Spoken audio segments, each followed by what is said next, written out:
So one of us believes that dinosaurs walked the earth today.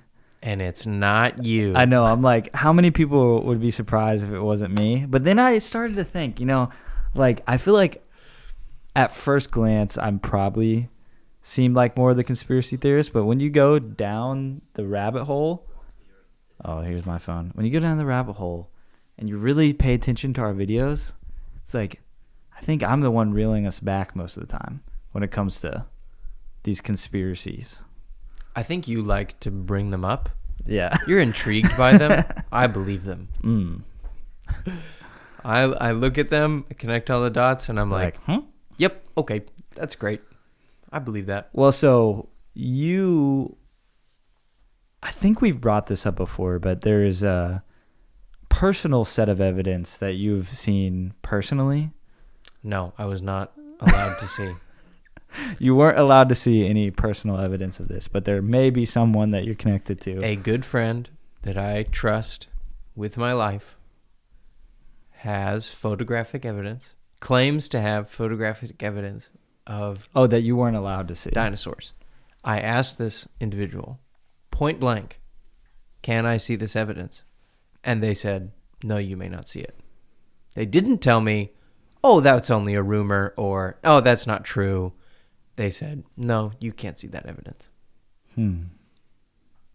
I believed that dinosaurs were still alive before I found out this individual had photographic evidence. So my question would be like, who's trying to keep this a secret?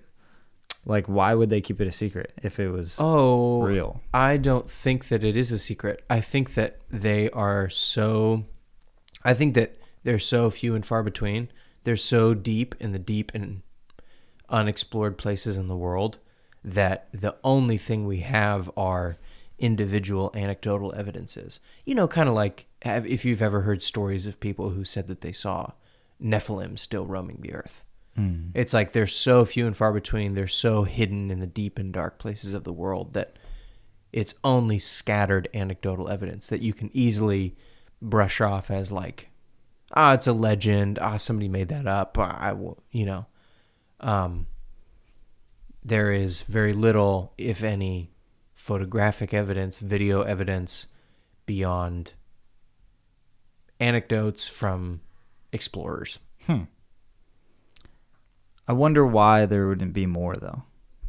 Like if this was true, why is there not more explorers that have been to these deeper parts of the Amazon, I guess there may not be in the Amazon, but yeah. I could see like the Loch Ness Monster idea being more, I see that as more of a possibility than like dinosaurs in a jungle. Oh, certainly. I do think that there probably are some sauropods still in the deep jungles of Africa or South America.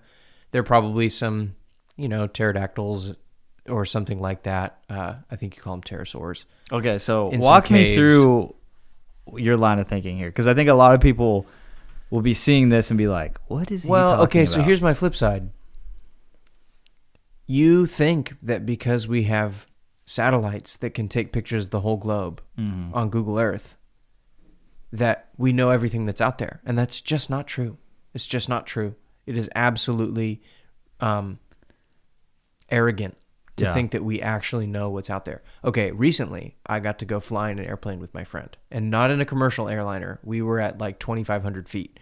So you are looking at the place where you live from a height that is like uncomfortable. Like at 30,000 feet, you can't see anything. So you're just kind of like, whatever. I'm not really thinking about it. But at 2,500 feet, you're like, oh yeah, I can see myself falling from this height, Yeah. And, but the thing that struck me was we went up in that airplane and I looked around and I realized like our city that we live in, which probably has, it's not that significant. We live in a college town. So when the students come, we balloon to something a little over 100,000 people. It feels kind of busy. It feels full. It's pretty suburban. But when I got up in that plane, I realized it was a speck and there was just land and land and land and land and land as far as I could see. And I had to squint to see that one little speck that was all the activity that is my entire life. And to think about that on a global scale, that there are caves and jungles and all kinds of crazy places out there that no human eyes have ever laid their eyes on. Really, is that true? I tend to think like that we've seen most of the Earth. And I think that's the thing. Oh, we've got Google Maps. Oh, the age of exploration is long gone. We've seen everything. No, there's no way. There's no way. The Earth is just too big that we haven't seen everything. And how many things, even if we have seen it, just go totally unrecorded? Somebody goes to their dying day with that story, and maybe they tell their kids, or maybe not. But how would you even... So, just to frame it, this isn't just a random conversation. This came up because of a comment on our Age of the Earth episode that said, hey guys, the discrepancies between where the dinosaur fossils are and the human fossils proves this wrong. And you brought up to me that that's kind of just another narrative that you say, because it's like, what is science? And the question that we want to bring up is like, what is scientific consensus? And is there actual scientific consensus about some of these bigger topics like the age of the Earth, or I guess whether or not there's dinosaurs? I don't know why it sounds so funny, but I believe you. So if you want me, I believe you, but I don't know if I believe it myself, but I believe you. So I just really want everybody to be a critical thinker and to listen when people talk. And the Christian version of this would be anything that has to do with the church fathers. People say that the church fathers support everything that they say. They just dig through the church fathers and they say, they find one quote or two quotes from two different church fathers, and then they say, the church fathers believed in postmillennialism. The church fathers believed in the Catholic view of the Eucharist. The church fathers believed in whatever you want. And you just find two quotes from two church fathers, names that people recognize, Augustine and Irenaeus. Oh my. And you pull out one little quote, you show it on screen, and the church fathers agreed with me. That's the Christian version of this. But there are so many church fathers from across 450, sometimes, depending on where you fudge it, 400 or 500 years of church fathers from all across the Mediterranean, all across the ancient world. And they wrote on all kinds of different stuff. And sometimes they disagree with each other. And so just find one or two quotes and then say, the church fathers say. But it's the same thing with science.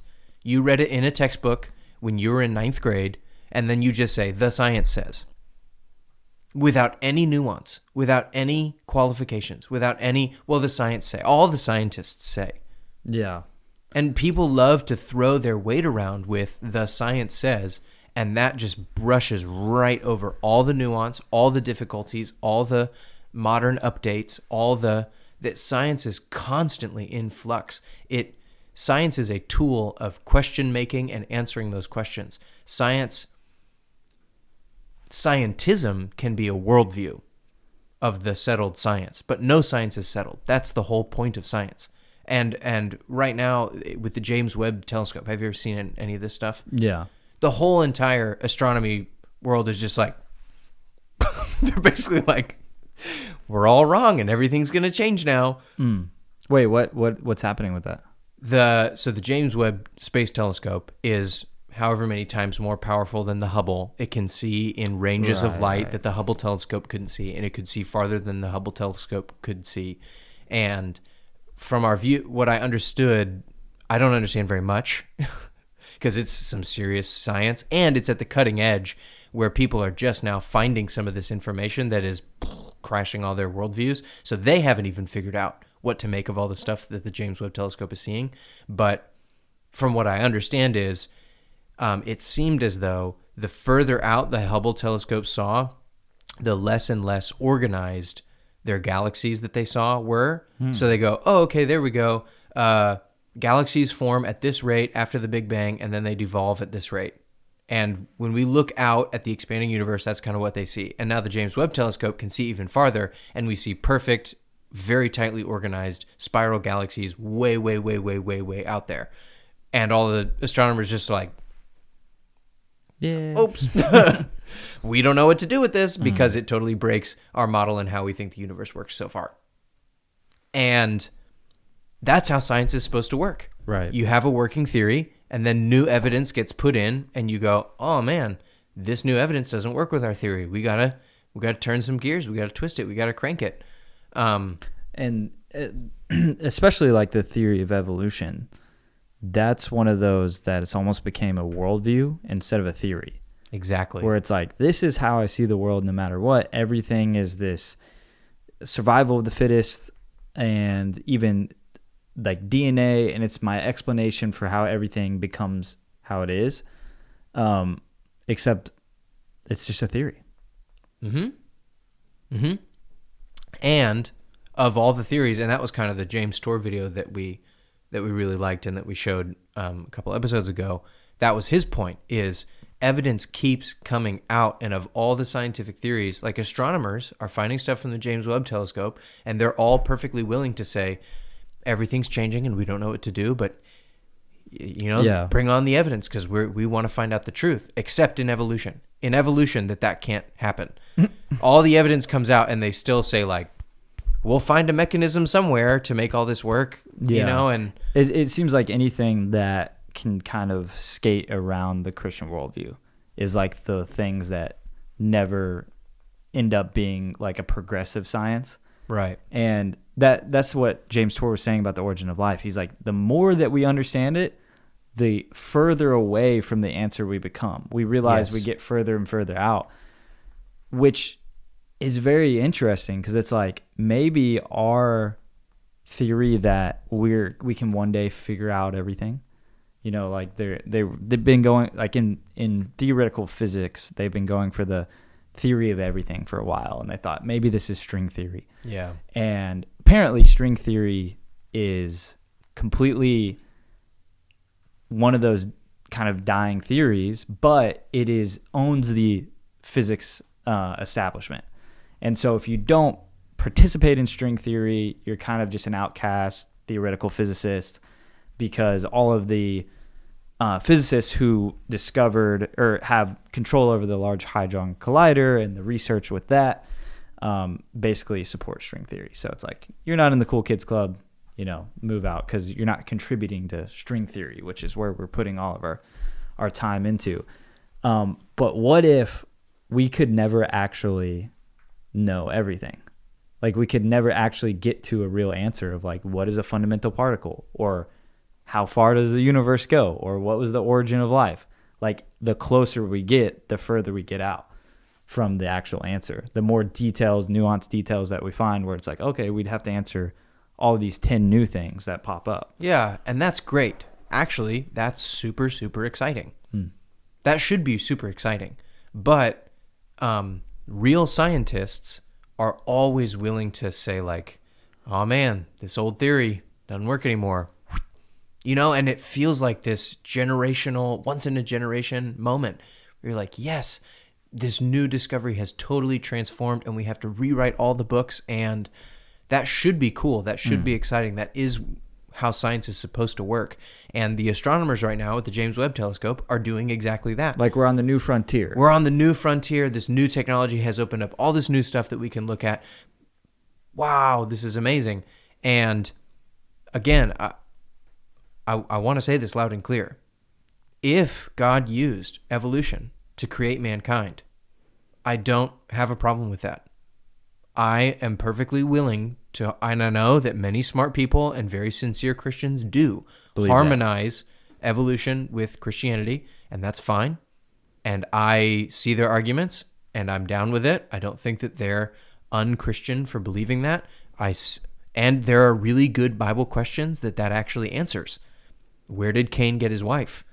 Well, if Adam was one human pulled out from the evolved race of humans that God pulled out and blew his spirit into, right? that actually answers a really good question of where did Cain get his wife and who was Cain afraid was going to kill him? All the other human beings that God had evolved. So anyway, my point is to say, That's not the explanation you actually believe in, though. I'm perfectly okay with that. If someone does. If someone does. And what I'm saying is that's a really good answer. Those are open questions that Christians should answer. And God used evolution to create human beings is a good way to answer that. However, I don't disbelieve in evolution because of the Bible. I understand that the Bible can be harmonized with evolution. Great. I actually disbelieve evolution because of the science. It is the science that is telling me that random chance mutations did not create life. Abiogenesis chemical reactions did not create the first single-celled organism. It just didn't. The science isn't there. It's not because of the Bible. It's because of the science isn't there. But of all the theories, of all the different things, I mean, physics, from what I understand, I don't understand a lot, but from what I understand, physics, like you were describing, seems to be in this same dead-end position of people unwilling to just throw out their old theories and start fresh with all this evidence.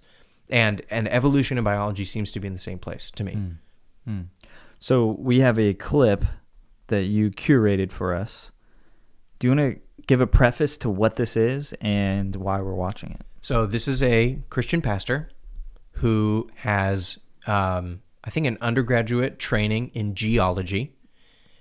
He currently pastors in South Texas, and once every like 2 years, I think, he'll take a Wednesday night series and do a series on evolution. So you can go to their website. They're called the Net Fellowship. This guy's really cool. He's a really good teacher.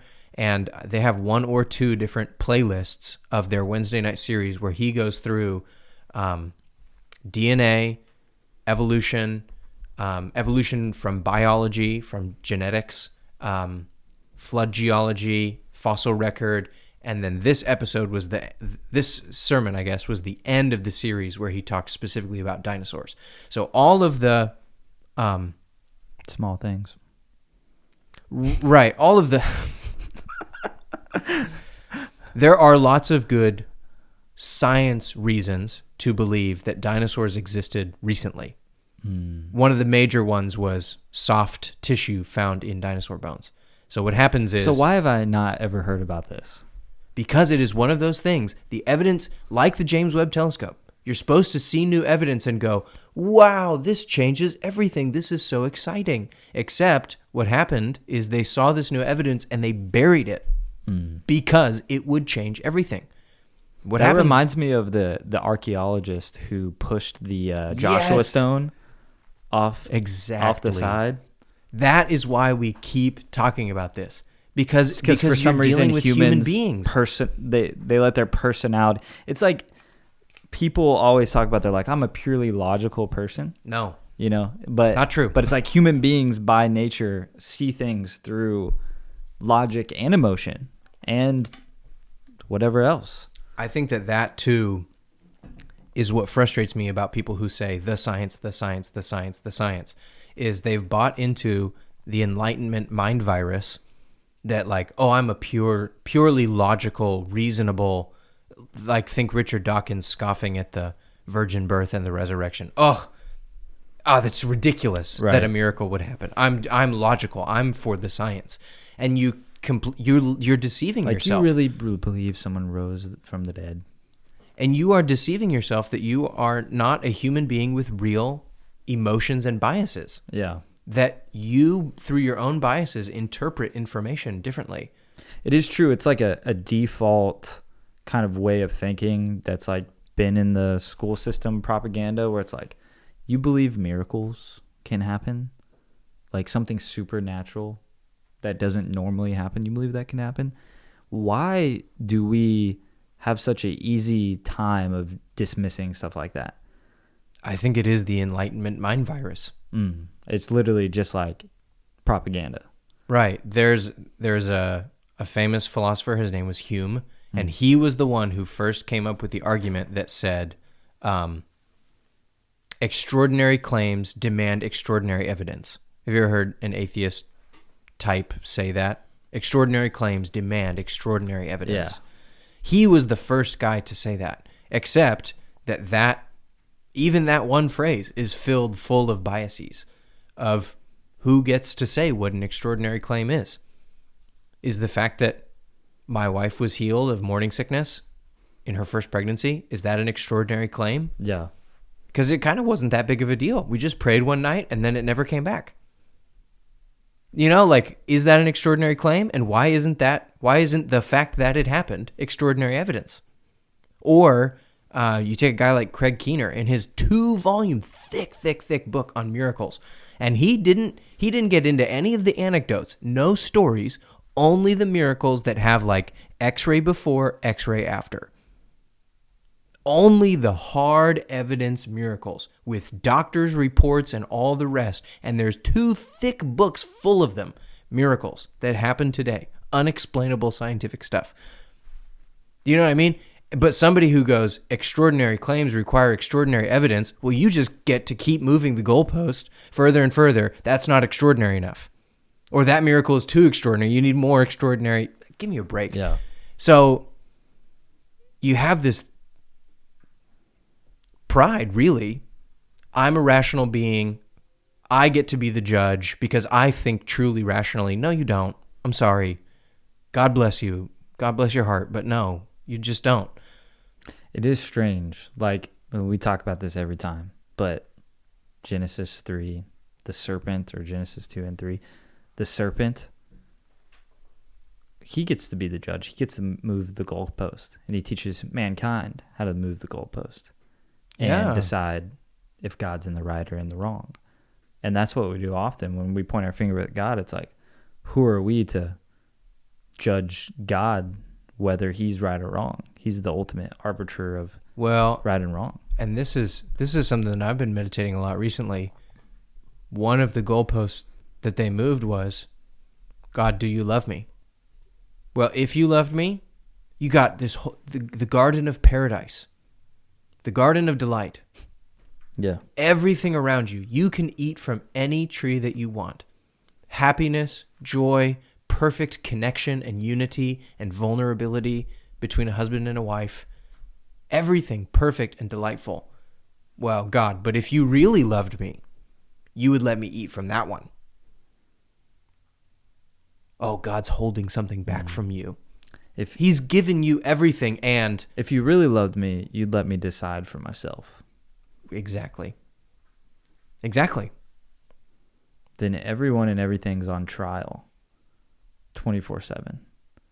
And you can't just live. So, and I want to anticipate the counter, which would be, well, you're a Christian, which means you have a bias. Your bias is that you're a Christian and you want to believe that book. Except, I hear that, except fundamentally, what the proposition of the Christian faith is repentance. That I have stopped having my biases, stopped having my pride, checked all of that at the door, and a friend said it like this to me, agreed with God against myself. I did once have biases like you. I did once have pride. I did once want to see things my own way and make God prove himself to me. But fundamentally, becoming a Christian means repenting of all that and stop doing that and listen to God first. To change your mind. To change your mind. Yes. And so what's so interesting about the claims, well, you're a Christian, so of course you want to believe that stuff and flip the biases around on me. Actually, it's the opposite. Becoming a Christian means I have repented of all of those things. I have turned against myself. I have chosen a way of life that is denying myself and my own biases to agree with God instead. Yeah, but how do I know you just haven't been deceived by another? Like, if you thought you were deceived before, why aren't you just tricked into thinking another thing instead of having, actually changed your mind to get rid of your biases? You're just picking up a different one. I remember when my grandmother died. No, I don't remember. When my grandmother died, I was too little to really know what was going on. But when my grandfather died, I was in my 20s. So I was aware of what was going on. And I remember through that process of going to the funeral and doing all the stuff was the first time that I really thought to myself, man, people who accuse Christians of only doing this as a coping mechanism, they kind of got some ammunition. I never really took it that seriously because I had never faced anything so sad and difficult as that. But that was the first time through real tragedy and loss. Like only going to church as a coping mechanism? Right. Or like claiming Christianity? Yeah, you only want to believe that there's heaven and an afterlife and you believe in Jesus and then you get to see your loved ones and you die. You only believe that whole made-up story because it makes you feel good. Because it makes you feel good. And it was that moment of real tragedy and loss that I was like, man, there's some ammo to that because this is really comforting. This really is the only thing that is getting me through this tragedy. What's wild about that too is when it comes to funerals, even non-Christians, people who aren't actually followers of Jesus, and even atheists at time will be like, they're in a better place now. Like they even say that as a coping mechanism, which is interesting. And so I hear that. Yeah. The story is good news. It's called the gospel, the good news, for a reason, because it is good news. Yeah, you're destined to die, like everyone, return to the dirt, but put your faith in Jesus, and he's going to come and raise you from the dead. Mm-hmm. And he proved that through raising himself from the dead. And you get to live with him in his renewed paradise forever, because he's the Lord over all the nations. Yeah, that's pretty good news. That's really good news. But then you read, on the flip side, though, what is so tragic, you read some of the early accounts of the way that the Romans were interacting with the early Christians. And they would say things like this. This is crazy. They would say things like this. They go, the Christians, they don't lie. They don't lie about anything. Now, can you imagine if modern Christians, if the entire group of professing Christians were so incredibly honest that the watching world would say about them, man, the Christians are weird, but one crazy thing is they never lie. I don't get those people. They never lie. And they give away all their money to the poor. I don't get it with those guys.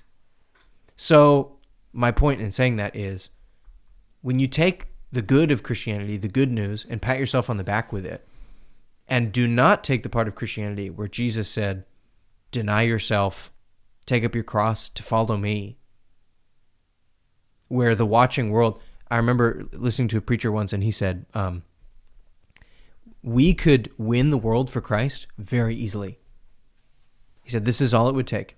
If every Christian businessman would run their business as a Christian.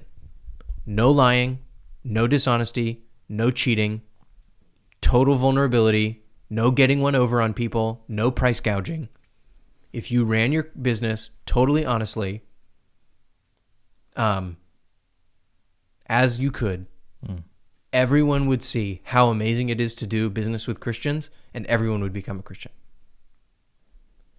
So my point again is,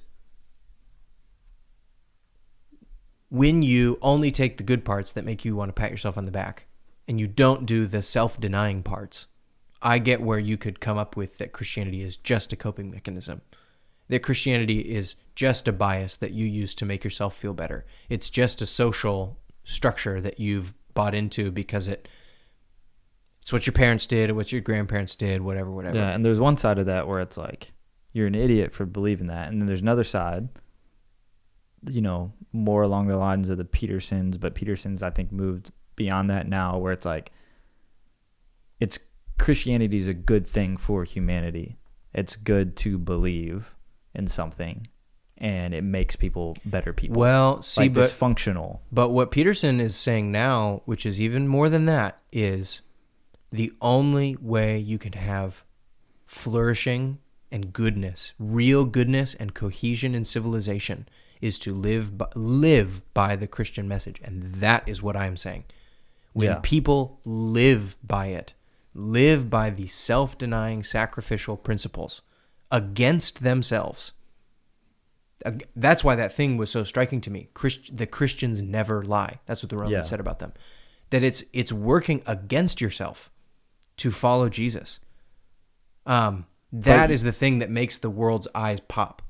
And the thing is that you cannot do that on your own. You must need the Spirit to help you do it. You have to at least have had a real change. Something actually has transformed your mind, because you are working against yourself for this thing that you believe. Right. So I don't even know how we started talking about that. Oh, I think the point was dinosaur video. Biases.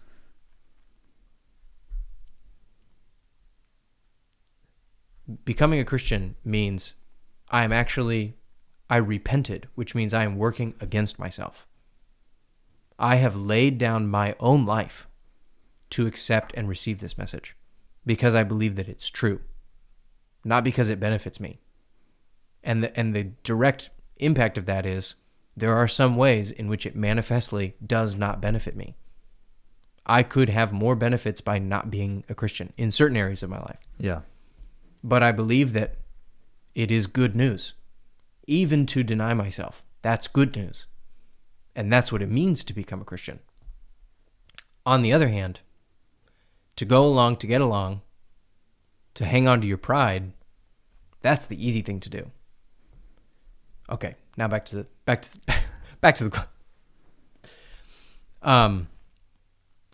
there are lots of back to the dinosaurs.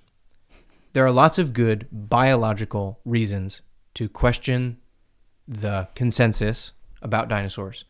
Not one, probably the most amazing of which is when you have a bunch of dirt on top of a bone, slowly the minerals get replaced and that bone becomes a rock, a full rock all the way through. And that is called a fossil. However, everyone just thought, well, this is millions of years old, so it's completely become a rock. Except some lady accidentally one time dropped a bone in some acid, went, oh no, pulled it out, and realized, oh wait, inside there's living tissue.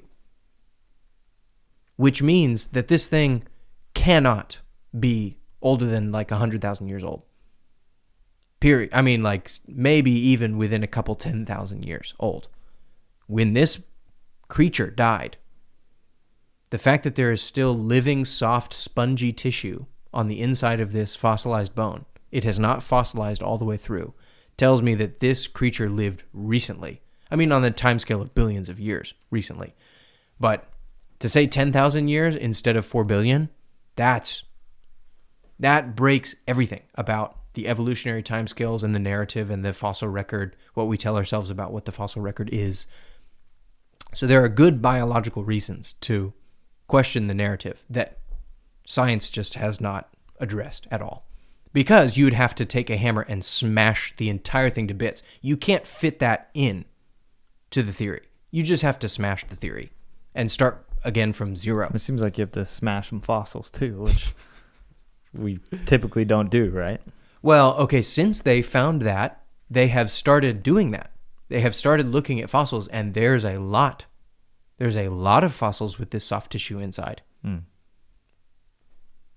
So that's the thing. You cannot fit a dinosaur that lived 10,000 years ago with soft tissue still in its bones into the theory of evolution and timescales and the fossil layer record as it stands. You would have to smash it. And because they're not willing to smash it, they're just turning a blind eye to it. What this guy is going to go over is not necessarily biological stuff you did in the lab, but historical accounts within the last 2,500 years of people who claim to have interacted with dinosaurs. So from 1500 to 1500 AD, 500 BC, all kinds of accounts in that range, some artwork, some stories, some historians who said, yeah, we fought this giant dragon creature, blah, blah, blah, blah, blah. Like totally like it was normal. Like, yeah, we saw a dragon, we fought it, right?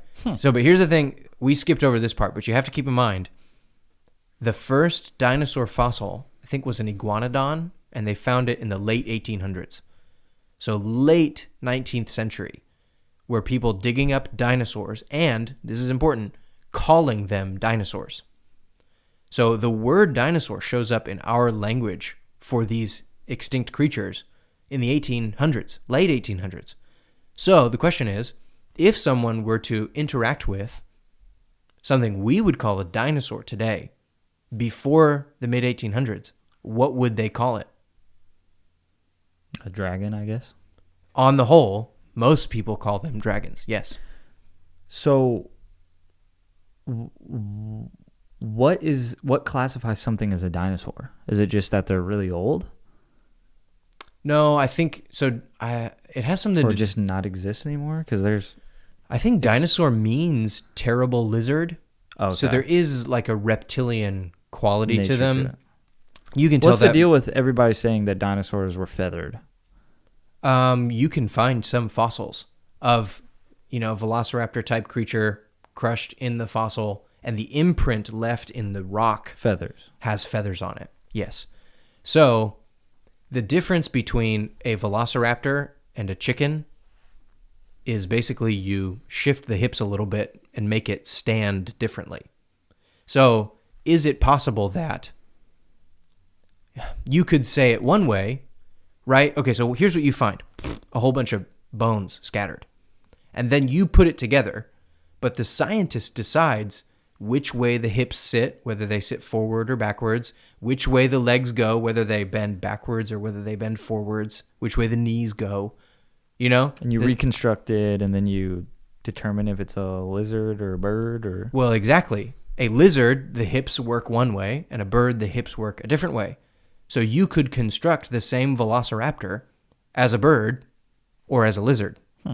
And some people, and so what the modern story is, oh, well, they evolved from the dinosaurs, lizards, into birds. Or another thing that you could, another way that you could say is like, well, that one was a bird and that one was a lizard.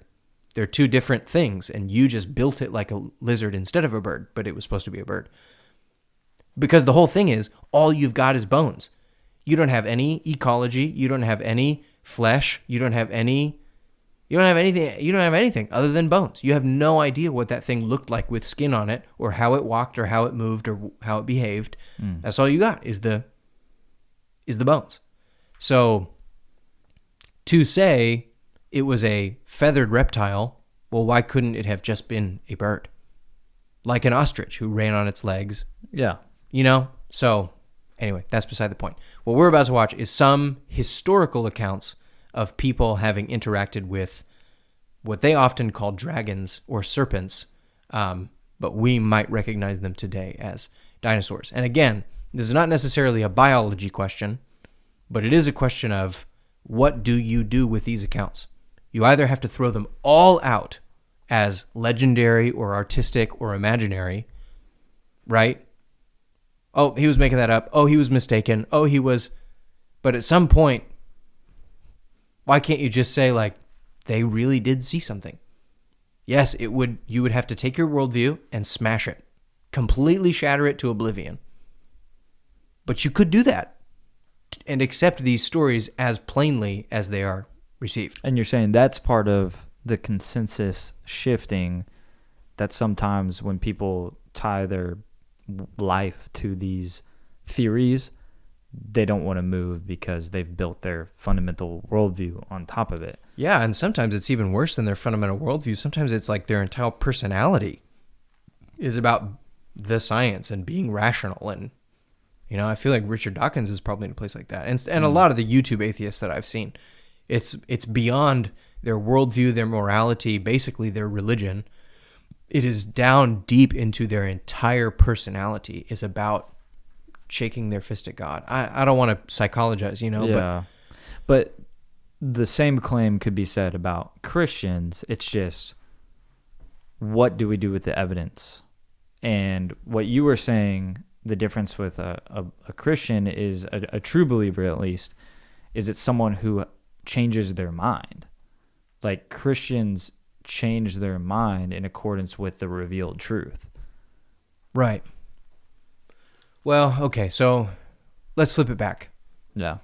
I could imagine a young 16-year-old kid who first gets introduced to the God delusion. He's in a fundamentalist Christian home. He's been to church camp. every year for as long as he can remember. He grew up singing all the VBS songs, and then he finally gets his hands on the God Delusion, and he reads it in secret, and he doesn't have the heart to tell his parents because it would be so crippling to them that he's lost his faith and become an atheist. He doesn't believe any of the stories anymore. And that person would probably tell me, no, I stopped believing and it was just as costly to me as it was to you. I get that. But here's where I think the Bible is very misunderstood. Is the Bible's main point is not that something is costly socially. Because I get that it can be costly socially either way. It's not that it's costly mentally, that you were truly convinced. Some people are truly convinced of the truth of Christianity. Some people think they're truly convinced of the truth of atheism. It's not that it's costly emotionally, that it made me feel better or made me feel better one way or the other. The Bible puts all of its chips on morally.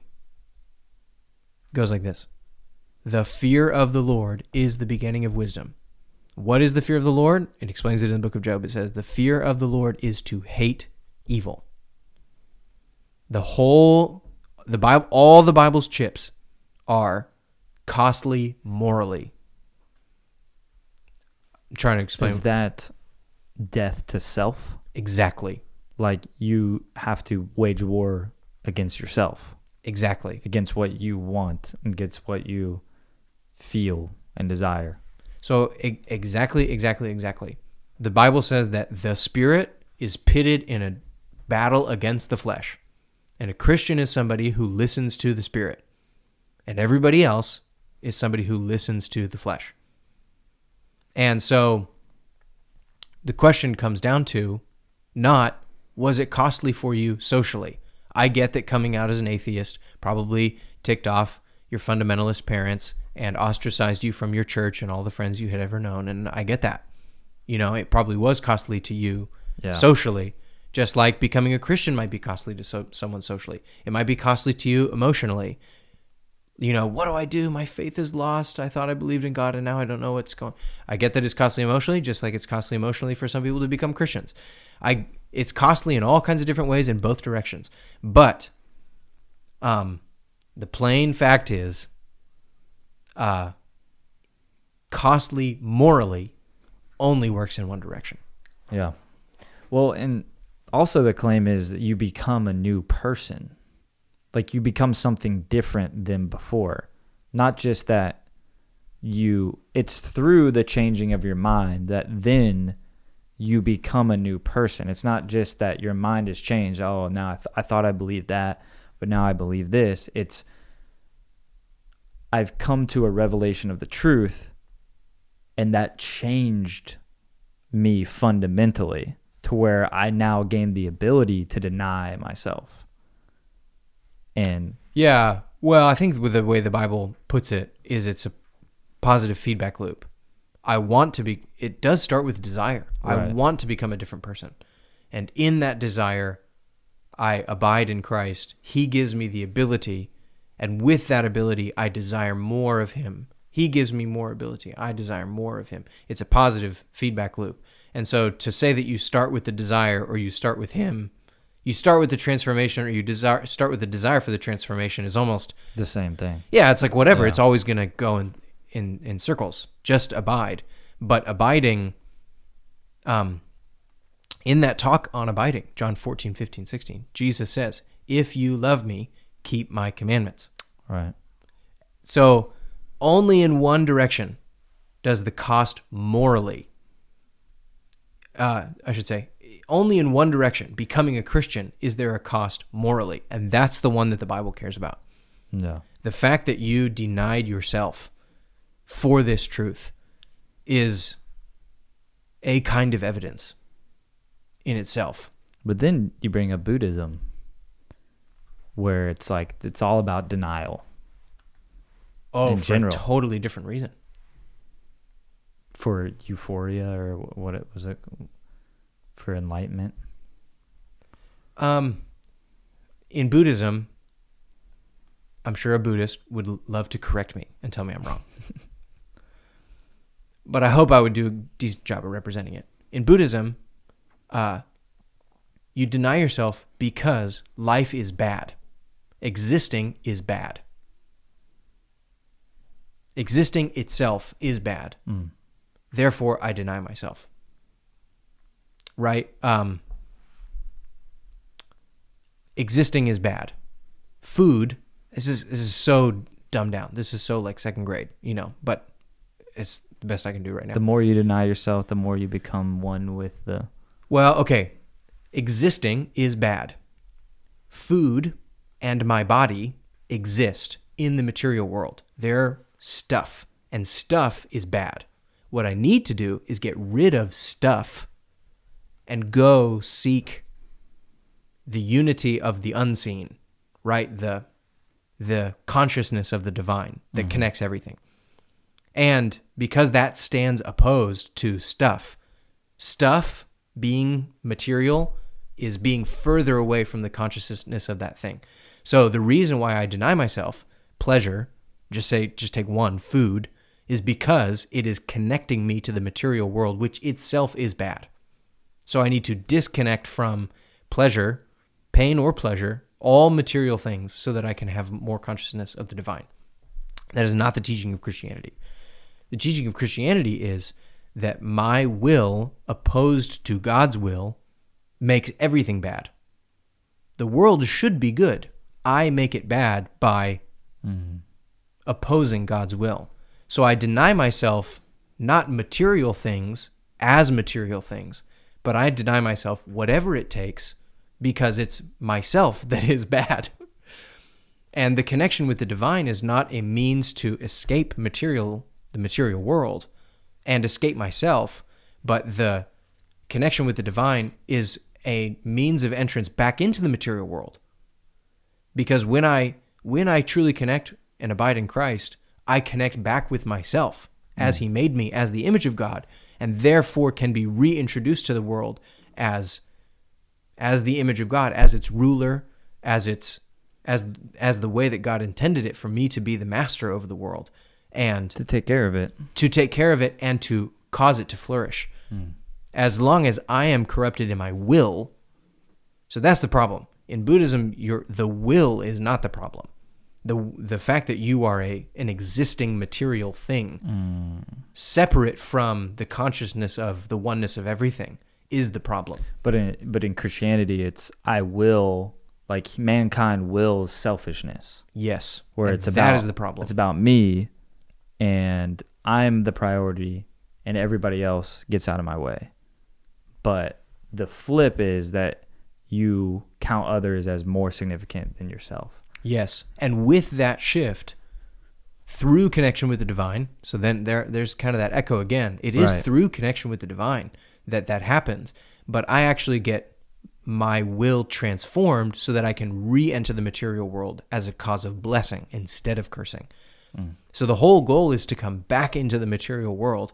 God creates a new heaven and new earth. Right. He doesn't say like, "Whew, done with that experiment. Now we're all just going to go be spirits in heaven." The restoration of all things. He restores all things. He makes a new earth for you to come back to and enjoy material things again. But because the problem of your stubborn, prideful, fearful will is solved, you can be a blessing to creation and to the material world instead of a curse to it. Yeah. Okay, dinosaurs. I think this is the longest we've ever waited to show a clip. Do we want to jump into it? Just do it. We've already given it enough.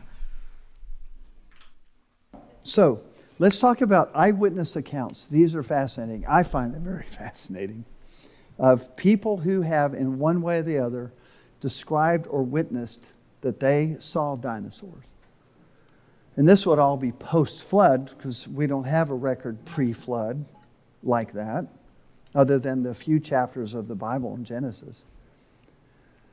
So the first one we'll look at is second century account of... Sorry. It's all good. But you did ask me, because you were exposed to... Wow, pardon me. That was a funny noise that came out of my throat. You were exposed to somebody who claimed dinosaurs were a genetic modification by the Nephilim of God's creation. Today. Yeah. Yeah. And I was like, I don't buy that. And this is part of why. Because if there were dinosaurs after the flood, that tells me the dinosaurs made it onto the ark, which tells me God made them in his original plan and wanted them preserved. But you're saying some of them could have been genetic. Some of them could have been made more violent. What God says during the flood is the earth was filled with violence. And so if some of them were bred to become more violent, I buy that. I'm fine with that. But the fact that there are dinosaurs after the flood tells me that in God's eyes, some of them were good and worth preserving. Yeah. So that's... Roman soldiers slaying of a dragon. So that's the word they would use to describe a dinosaur prior to 1822. They would call it a dragon or a monster or something like that. So here's a reference. Titus Livius Patavius, 64 or 59 BC. He lived till AD 17. So he would have been more or less a contemporary of the time of Jesus, just before that. He was known as Livy. He was a Roman historian who wrote a monumental history of Rome and the Roman people. So he's a legitimate source. He writes, one African reptile attacked the Roman army of General Regulus. He gives names. According to the Roman historian Livy, he says this, quote, after many soldiers had been seized in the dragon's mouth, and many more crushed by the folds of its tail, its hide being too thick for javelins and darts, the dragon was at last attacked by military engines and crushed by repeated blows from heavy stones. Cool, huh? Okay, pause. That's Now think. What is a creature? Is it made up? Now, okay, you go, oh, he was just thinking of an elephant. Oh, he was just thinking of a rhinoceros. Yeah. Rhinoceros seems One, viable, maybe. the thing, okay, it crushed people. Okay, it's a scary creature that had a thick hide. Rhinoceros, elephant, fine. Problem solved. But rhinoceroses don't eat people. It ate them in its mouth, and two, it crushed them with its tail. You look at an elephant tail and a rhinoceros tail, they're not crushing anybody with those tails. This is a creature with a big sauropod type, T-Rex type tail that can swing around and smash people and grab a grown man in its mouth. So why is it not made up?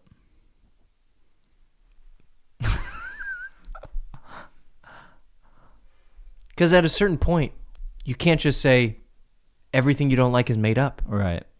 And he's right, like this is a bona fide, I mean, if you're familiar with his name, Livy, he's a real bona fide historian. So why would you just make up? And that's the thing, it's so plain, it's so normal. Yeah, there was a regiment, they fought a dragon. It has none of the character of legend. Right. Is it, you know what I mean? It doesn't... Why are we so sure that these accounts aren't real? Yeah, why not? Yeah.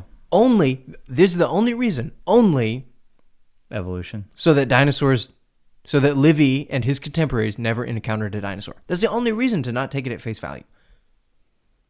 To say like, oh, that's ridiculous that Livy would ever encounter a dinosaur. Because we're assuming dinosaurs are millions of years old versus thousands. Yeah, exactly. And you're saying that the fossil evidence with the material, the organic material that they found, and these accounts at least lead us to a place where we can at least question the established scientific worldview on this. You know what? I'll even say this. So what if there's millions of years? So what if dinosaurs existed millions of years ago? Sure. But at least from the soft tissue in the bones and these accounts, I'm going to conclude there were dinosaurs recently. Within the last millennium, there were people who saw dinosaurs. Now, even if they did exist millions of years ago. Now, you can also, I do reinterpret the fossil record. I don't think that the fossil record is portraying millions of years. But Because you're talking about the sedimentary layers, right. and you're saying the difference makers because of cataclysmic floods. Like Yes. the flood in Genesis that could displace and move the layers. That's not being taken into account because Yes. it's just long-term sedimentary layers over long periods of time. But Exactly. they could have been rapidly formed through worldwide flood. Exactly. Okay. Exactly. You ready for some more? Yeah, let's Some more continue. dino This is stories? interesting. An amazing account from a Roman historian who's citing a specific general and how they responded to this. And you say, well, you know, if he's making it up, he could have gotten in a lot of trouble as a Roman historian, citing a specific general that was present at the time. And so it adds even greater credibility to the fact that he gives names and dates and so forth. Okay. Here's another one. Exactly to his point. You basically have two options. You either leave any names off of it, no names, no dates, so that you can make up whatever story you want, or you make up the story and include the name specifically to puff up the guy and be like, he was the hero, he came down, he drew the lightning blade, and he slashed and he hacked and single-handedly defeated, right? That would have all the character of legend. Either one. Nameless people glorifying Rome and the might of her legions, or you name this guy and you make him the one that's glorified. Both of those would have the character of legend. But to name the guy and have it just be like, yeah, it happened to him, that to me dispels, takes all the air out of it was made up. Yeah. Because then the question is like, for what reason would you make it up? Our boy Corp in here says 20-foot crocodile.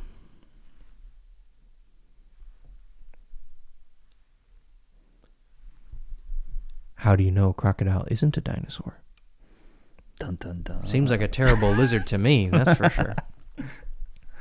Yeah, it's like, that's why I was asking what is the differentiating factor of what makes a dinosaur a dinosaur? Bro, Komodo It's just- dragon? Seems like a dinosaur to me. Yeah. Those things are gnarly. Yeah, those will kill you, right? Well, we'll keep going. They spit fire, right? I don't Komodo think so. dragons? I think they're They got, venomous. like, venomous. I think they're venomous, yeah. All right. This one was AD 23 until about AD 79. So he would have been a contemporary with the early church, the time of the writing of the New Testament.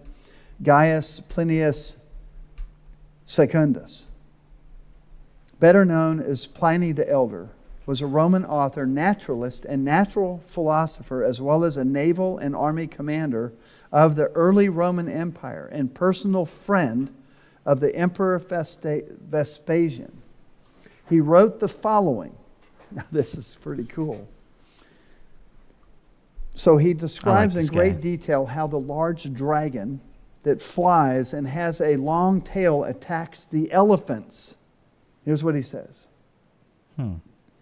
Africa produces elephants, but it is India that produces the largest as well as the dragon, who is perpetually at war with the elephant. It's interesting that he doesn't say the dragon's at war with people. He says the dragon is at war with the elephant. And is itself of so enormous a size as easily to envelop the elephants with its folds and encircle them in its coils. The contest is equally fatal to both of them. The elephant, vanquished, falls to the earth and by its weight crushes the dragon which is entwined around it. So here's this Roman historian describing this conflict in India. Don't you find that interesting? I can picture it. So here's another one, another Greek historian, Herodotus. or Herodotus. I'm not sure how you would say it, but we're going even deeper in the past, 500 BC. And he says, there's a place in Arabia situated very near the city of Buto, to which I went on hearing of some winged serpents. And when I arrived there, I saw bones and spines of serpents in such quantities as it would be impossible to describe. The form of the serpent is like that of a water snake, but he has wings without feathers, Daniel, and as like as possible to the wings of a bat. Pretty cool. Now this one is my favorite. Marco Polo writes, in 1267 AD, This is within 1,000 years of today. and I believe this is when he was perhaps traveling to China. He says, here are seen huge serpents, 10 paces in length, or about 30 feet, and 10 spans, which would be about 8 feet, girt of the body. And at the forepart near the head, they have 2 short legs, having 3 claws like those of a tiger. He goes on to describe at great length how they were hunting these animals and how traps were set for them and so forth.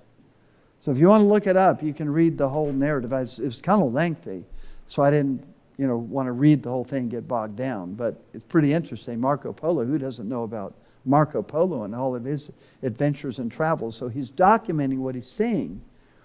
And so what is he describing? He's describing a T-Rex, or at least one of his cousins. Right? So he's got, if you look at a T-Rex, there's one right there. We have one right in the room. It just shows 2 claws. But a T-Rex, if you look at them, they actually have 3 claws and the little arms under the head.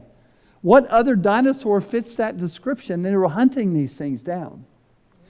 Come on. Come on. I don't know. What do you mean you don't know? I don't know. What do you mean you don't know? Hey, we got someone in the chat. Pariah? Is that how you say their name? Is that how you say their name? Pariah? What's up? I don't know, man. Come on. I don't know, man. I'm definitely intrigued. I want to look into this more. I mean, I just think of the movie. Now, I am thinking of a fictional movie. Okay. But the movie Anacondas, where they like eat this flower and they become these huge anacondas. Like, is 30 feet in length and 8 feet wide the size of a T-Rex? Is that a T-Rex? Probably a baby one. Or like a littler one. But a car is generally 18 to 20 feet. So think like a minivan and a half long. Yeah. Right? And then 8 feet wide. No, 8 feet around the belly. So an 8-foot circumference around its trunk, around its torso. That's what he's describing. I mean, Not that's pretty. diameter. Yeah, circumference around its center. Interesting. An 8 foot. So that sounds like more or less the proportions of a small T-Rex, cousin of the T-Rex. But why'd they describe it as a serpent? Well, he didn't describe the T-Rex as a serpent. What Herodotus was saying was that there are snakes with wings that he saw. That look like bats. And their wings looked like bat wings. There's just... So you think dragons were real? Yes, I do believe there was a creature that probably had wings and had the ability to shoot fire out of its mouth. Really?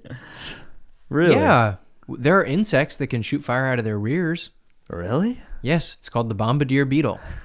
They have 2 chemical chambers in their thorax. Yes, they have 2 chemical chambers in their thorax, and they open, and the 2 chemicals come and spurt. Pss, pss, pss. Like a flamethrower. Yeah. Yeah, actually very much more like a flamethrower. Right, because you shoot out the liquid and then you light it. Exactly. Yeah. Weird. Yeah, why not? I don't know. I just never looked into this stuff. God's whole creation is weird and wild.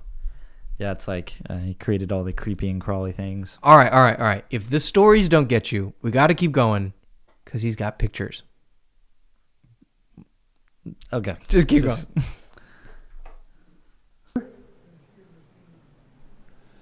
I believe it was China. I'd have to go back and look, but that's kind of how I remember it. All right, so I'm going to show you a clip of a huge crocodile. Okay. Fast forward through this. But this is the crocodile he was talking about, right? Yeah. Okay, so where are we going? We're going past this? Yeah. Just pass this one. That is a big crocodile. That is a big crocodile. So play from here? No, yeah. Play. Yeah, go And past some of Marco these Polo. animals, these beasts, these monsters, dragons, to do work. There you go. Yeah. Much like you would see. So first, when we talk about dragon legends, you see in the Chinese culture, even to this day, you see the dragons depicted in fireworks and so forth, because they are a big deal in the history and the legacy, kind of the ancient legacy of the Chinese was that dragons were the thing. And so look at the Ming Dynasty pottery, 1368, 1644. You see really the skull looks a lot like a Hogwarts dinosaur skull, which was discovered in 2006. Okay, here's what so he's what we're showing going to you. see is there's a lot of... The dragon depicted on that Ming Dynasty pottery doesn't just look like art. It looks very much like an actual dinosaur skull that we have found. Can you go back to that? I want to see that again. His point is, they might not have been drawing a made-up creature. They might have been basing their drawing off of a creature that someone had seen. Because it looks very similar to this skull. That's an actual skull. That is an actual dinosaur skull. And that is the drawing. That looks like a dragon. Yeah, that straight up looks like a dragon. Come on. That's an actual skull. Yeah, that is a dinosaur skull. Hogwarts dinosaur skull. Yes. And there's the drawing. So you're saying we may have just separated the wings from the T-Rex when they were really just one? Well, in Chinese legends, the dragons don't have wings. They just fly. You know, They're American dragon Jake Long. Yeah, they're seraphim. Except the seraphim do have wings. Really? All right. Jake Long, let's go. Have you seen there's a epic battle between him and Danny Phantom? No. Yeah. What is that? It's like Is that something Nickelodeon did? No. They did like this YouTube, I forget what it's called, but it's some battle where they simulate if it was Danny Phantom versus Danny Phantom would win. I think the American Dragon won. I can't remember. But maybe it was Danny Yeah, Phantom right. because he like sucked him in his sternum. I don't know. Right. All right, keep going. years old, 2,000 years old that we have that depicts various types of sea monsters and dinosaurs and so forth.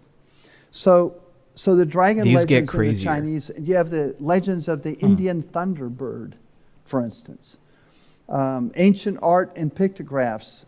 We'll look at dragons in China. Okay, there's another one, the Shang Dynasty.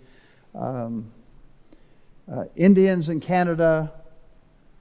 There's one. Look at this. It would be an ankylosaurus. That is a cave drawing, Mm-hmm. and that is an ankylosaurus. Okay. My point, what other creature has that very distinctive shape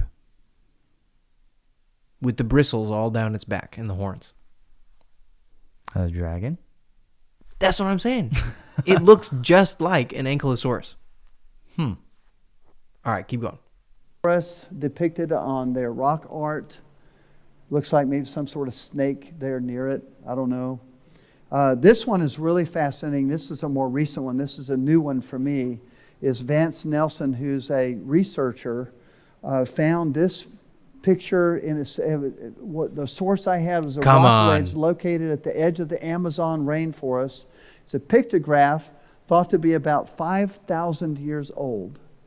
And this was in Peru. Come Lima, on. Peru. But what do you see when you look at that? I see 13 warriors, I counted them, right? I see 13 warriors surrounding what looks like a sauropod dinosaur. Wouldn't you agree with the long neck and the tail and all that?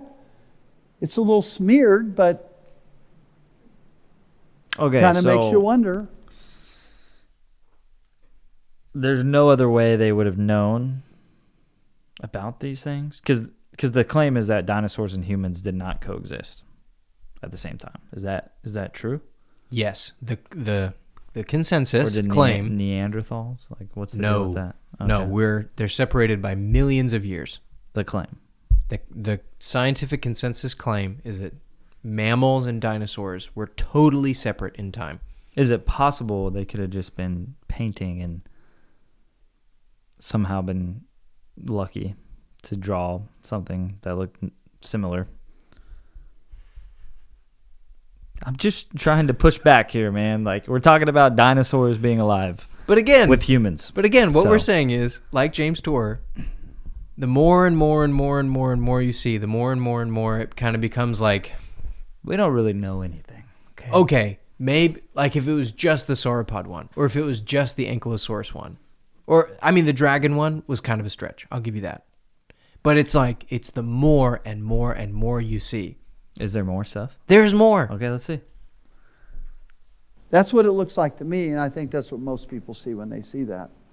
The Sioux Indians, for instance, when interviewed by ethnologists, described Unkutehi, I don't know, as an immense reptile or serpent with legs. He was shaped like a giant scaly snake with feet and a notched backbone or crest like a giant saw, and had a heavy spiked tail. Sounds like an ankylosaurus to me. They have a heavy spiked tail, right? It's really, there's so many odd shapes and sizes of these dinosaurs, but the ankylosaurus was the one the Canadians depicted. I think the Canadian Indians depicted. So we'll run through a few more. Here's ancient Egypt. That would be 3300 BC. Okay, hold on. Look like sir. You got to check this. Because Why are their necks intertwined? okay. Hold that thought. Okay. Keep going. And there's some Sauropods, bird-like. don't they? Next, Rome, 200 AD. Sea dragons, which looks Okay, like... stop. Same creature, Intertwined. also intertwined.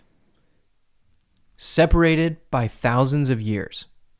These two pieces of art. One from ancient Rome, one from ancient Egypt. Depicting two creatures that look exactly the same, doing the exact same thing. Now you're making a better case. See? See what I'm saying? Yeah. So you could think they totally made it up. That is it's like a symmetrical kind of art. It's cool.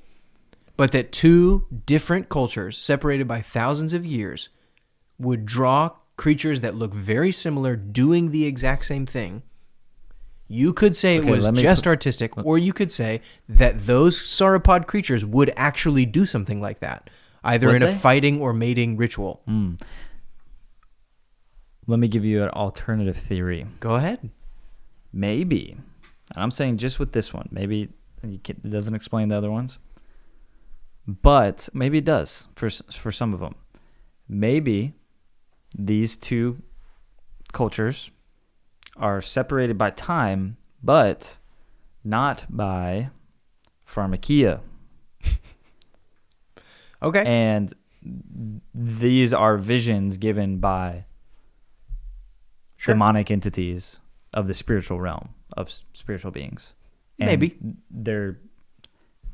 they are participating in, quote unquote, the dark arts, and that's giving them the vision. And that's why it's the Maybe. same. Maybe. Would you think that's more likely? Or just as of likely of a conclusion for this particular one? Not necessarily. Okay. Not with all the other evidence together. With all the evidence together, the sauropods, the ankylosaurs, we'll see a stegosaurus pretty soon. That this probably was some part of this particular dinosaur's life. Yeah, have you ever seen giraffes fight? Yeah. The way they swing their necks at each other. You know, it's just probably part of what How they do did. we know these aren't demons? You can never be sure. Or like you said before, which I don't know if we're ever going to review that video, that podcast we watched, but or Nephilim altered their DNA somehow. You can never be sure. Yeah. Okay. Is there more? There's more. Okay. Now this is the most convincing evidence for me so Thank far. you. Okay. So I will. This actually probably the Stegosaurus one that is yet to come is pretty. It's pretty wild. But this one is the Corp best said those are lions. What? Give me a break. Hey, I respect you a lot, but come on with that. Yeah. That's a step too far. Okay. What else we got here? Plesiosaur. Cambodia. This would have been something carved in 1000 AD. Oops. Cambodia. That, okay, well, anyway, go to the next one. I know what it is. Mosasaurus. If we can go back, it's misspelled. I think it's M-O-S. But anyway, a Mosasaurus is depicted on ancient Greece 530 BC on their Megalodon? pottery.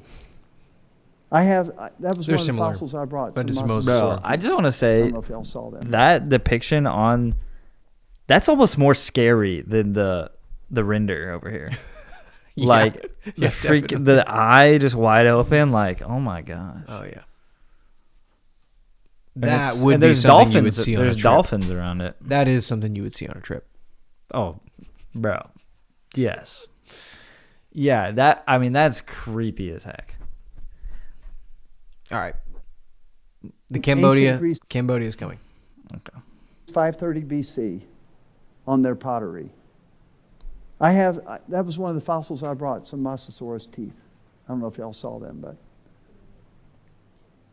there are lots of them, just like there are lots of shark's teeth. Anyway, as far as in the fossil record. So when they die, that's kind of like what's left because they don't have any, skeletal structure. So the next one is one of my favorite ones ever. Maybe. Nope. Where's my Cambodia? Keep going. Just keep going until we find Cambodia. Yes, there it is. Okay. Cambodia, and that is my daughter. And she is a world traveler, and I told her, if you're going to go to the Cambodian temple, please find the Stegosaurus carving. And she found it. It was way back in there somewhere. But you see, she's standing next to it for scale, and the Stegosaurus has such a distinctive spine, right? These kind of like fins or whatever that are on it.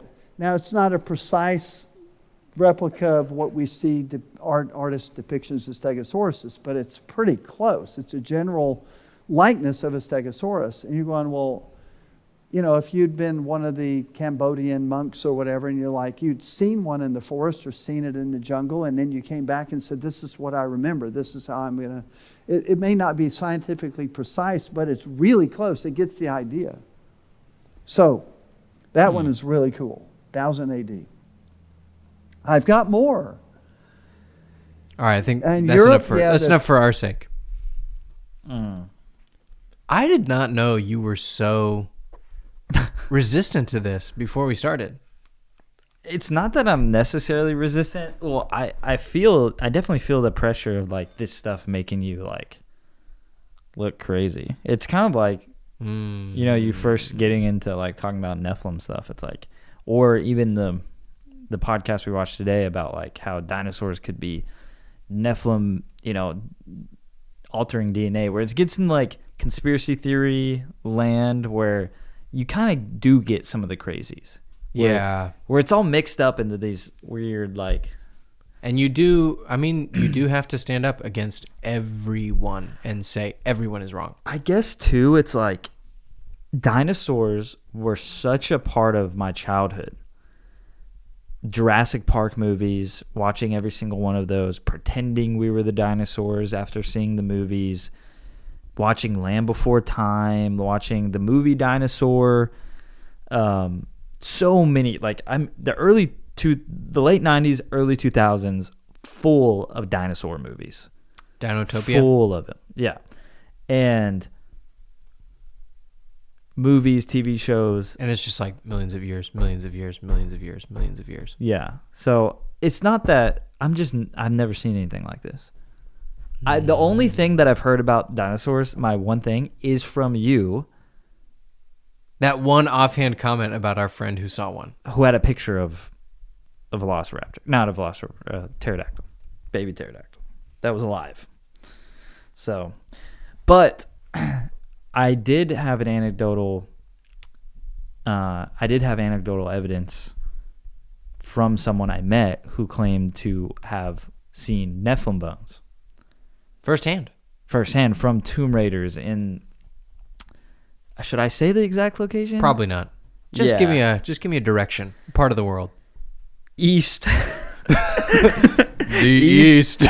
But this particular range of mountains that met, and that there's basically no one country owns these mountains, and apparently there's lots of different people groups that live there. Oh, because they're so gnarly. Yeah, like tomb raiders, like legit. I forget what you call it, but literally they're like killing each other, fighting each other, still to this day. Warlords kind of whole Gotcha. deal with multiple different languages where they won't let National Geographic show up, you know.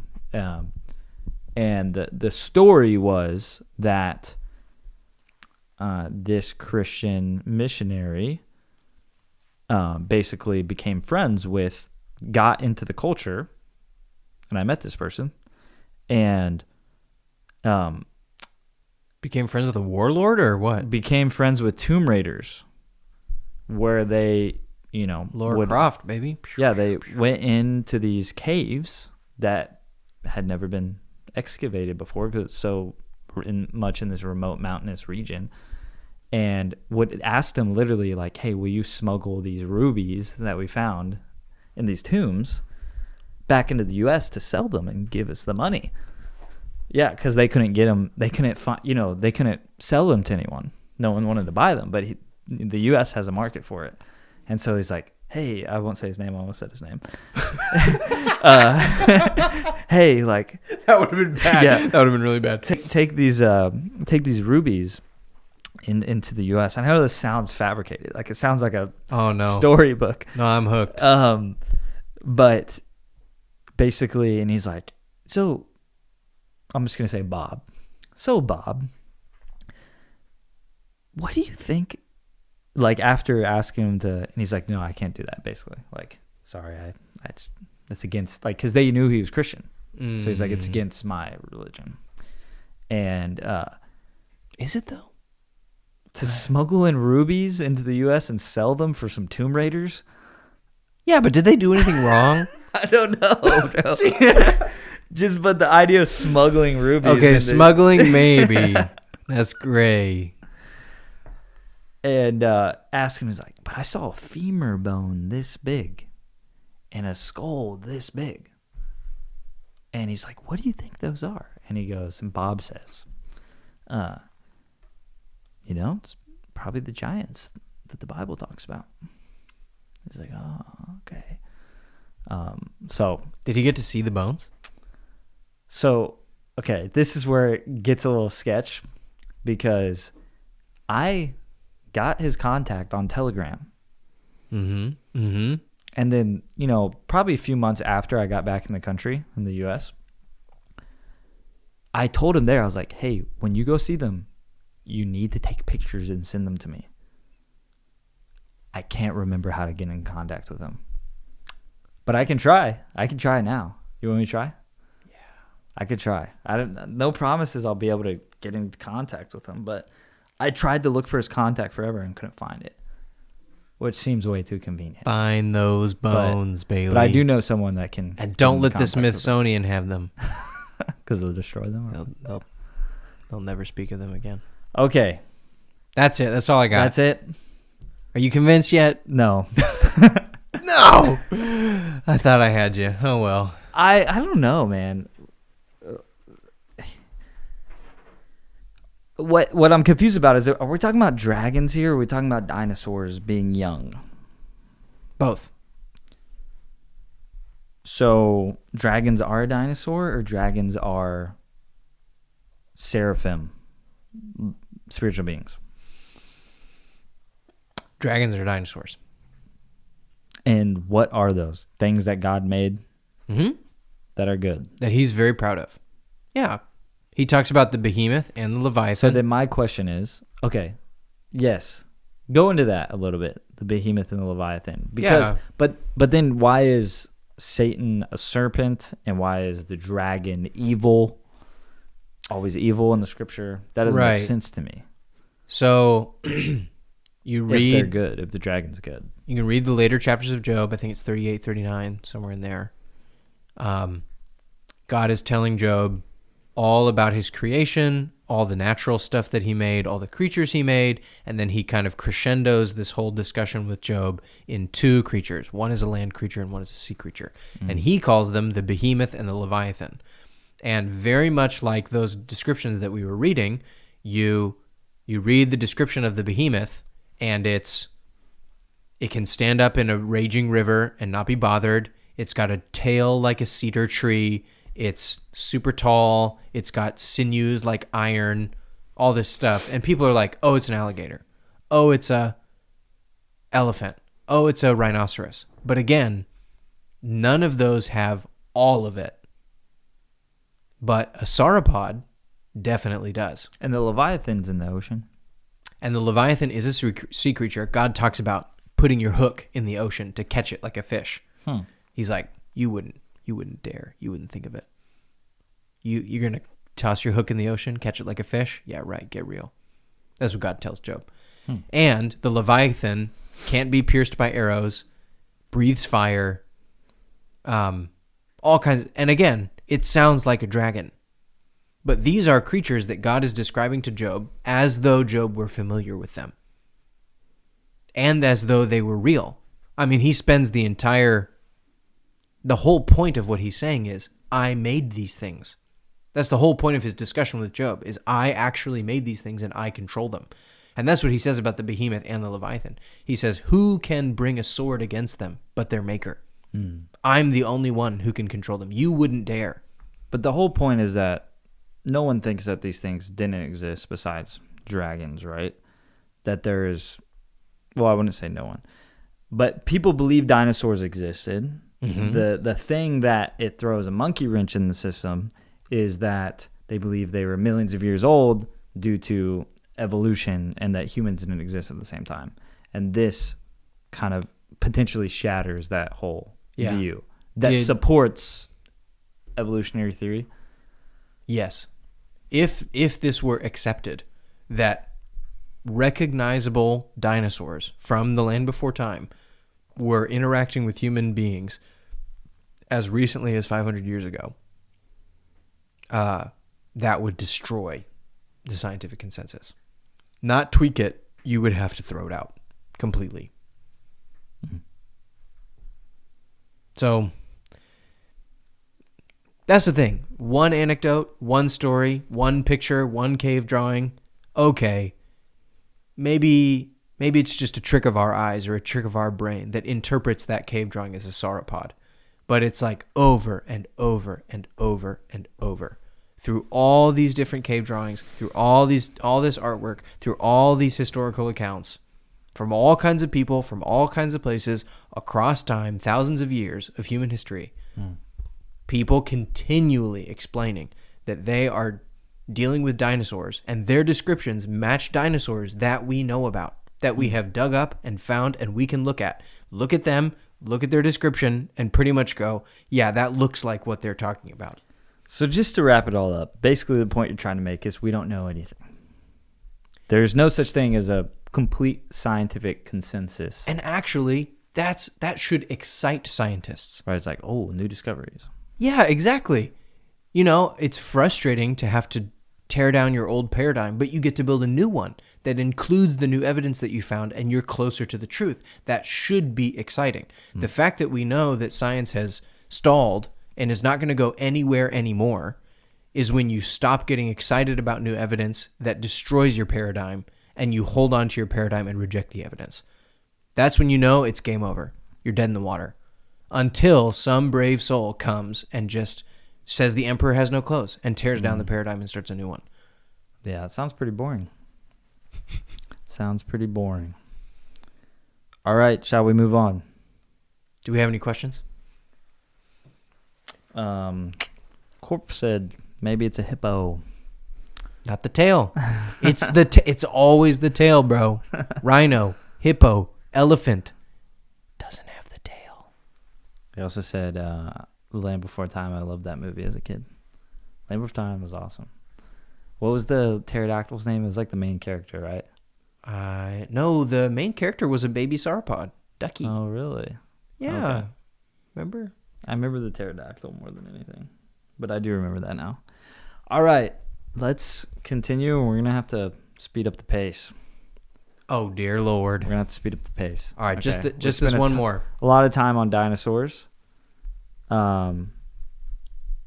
So, do you want to do this one? Do you want to skip it? Do you want to speed through it? No, yeah. Let's do that. Let's do this one, and then this will be the last thing that we do. I know. I'd rather skip this and move to those. How are we just gonna not do those? We always do it later. That's what we always do. Yeah, but that's now. All right. Well, let's do the current events. You're right about the current events. Let's do the current events then. I don't want to skip that one though. Spent too long on dinosaurs. I guess we could wait on the. Oh, Gerald Pinch is in here. Let's go. What's up? Dang. I was expecting to slowly go into Mike Wingers so I could like have a lot of fun and then. How about this? We do this one, because I don't think we have much to say on the Sean McDowell. Oh, I've got a lot to say on the Sean McDowell. So you want to wait on that one? Yeah, because I actually do have a lot to say about pantheism. Yikes. So you want to just do current events and end it? Yeah. Wow. Or we could do this and the current events and end it. But I have a lot to say about pantheism. I have a lot to say about pantheism. Let's do that. Okay. Because we can run through the current events fast. We don't have much to say. Yeah. Okay. I have come across this a couple of times in a couple different places, Christian and non-Christian people talking about the effect that Protestantism, and specifically Martin Luther and John Calvin, had on our modern ideas about work. And I thought we could look at this video because I genuinely am torn. As an American and as a Protestant, I see both sides, and I am genuinely torn about whether our relationship to work and our religious view of work that comes from the Protestant heritage is right or not. Yeah, when you told me about it, I definitely was torn and seen both sides as well. The thing that I really relate to is this idea that our relationship with work as Americans, from a Christian worldview at least in the charismatic church, seems to be a negative connotation towards it. Like we overwork, we're too focused on work, too focused on money, too focused on the American dream versus working for God and, and being a pastor or whatever. Like those are seen as higher callings, I feel like. But then again, like what Victoria and I do, it's all about how everybody's gifts are God-given. And God uses all of us. And that seems so obvious to me that like God uses the dad who is an engineer. I guess that's you. Yeah. But you're kind of vocationally both. You're vocationally a pastor and an engineer. Yeah. So you kind of sit right in between these two. But what we're going to get into is not even which kind of work is good work, but is work good? Okay. Or is work a curse? Right, because Adam was cursed to toil. Right. So that is really the central thing of the question, is not which kind of work is good work, but is work good? And is all work toil? Or is all work toil? Because that's something that I've thought about a lot, where it's like, if you're walking in the Spirit, then God can transform your work to not be toil. And that's where true progress comes from. All right, we'll let him. I think if Okay. we just let Brian give us kind of the more Catholic side, it is enough that it probably will shock most American Protestant sensibilities and give you a good rattle just to see the other side real quick, and then we can talk about our relationship to work and maybe the Protestant view and what we like, what we don't like. Okay. The next surprising detail stands in sharp contrast to modern man's belief that in the scope of all of human history, we modern people have the most freedom and flexibility in our lives. We often congratulate ourselves for abolishing slavery and the tyranny of systems like feudalism. It's obvious to us that our work obligations are far more humane today than they were in, say, the Catholic Dark Ages. But I expect that it would surprise most people to learn that farm workers in feudal agrarian communities in the Middle Ages enjoyed a lot of vacation time. When the harvest was complete, they would often take months off of work, in some cases like half the year. They also enjoyed a litany of holy days. This is where the word holiday actually comes from, which were Catholic feasts that commemorated important saints and religious devotion in the liturgical calendar, which was eventually abolished by the Protestants. Some of these feasts would last for entire weeks, and the working class knew they were entitled to enjoy the revelry all the way through. And this was by the design of the Catholic Church to shape society based on the idea that leisure is our highest purpose in life. We work so that we can enjoy leisure. We only work as much as is necessary as a consequence of the fall. We do our work until it's done, and then we return to leisure. Work is in the service of leisure. But Luther, and especially John Calvin, wanted to remove any distinction between the clergy and the religious, or what was known as the First Estate, and the work. Okay, so that seems to me to really be the central question. Life is about leisure. Work is to get you to leisure. Or life is about work. And both of those have ditches on either side, of course. But the whichever basic assumption you start at will aim you at the ditch, and then you have to figure out how not to fall in. Yeah, I will say, I don't know if it's just because I am Protestant, but when him saying that, just it makes me like, huh? Life is bad, about bad. leisure. What Well, do you say? also because that sounds so boring to me.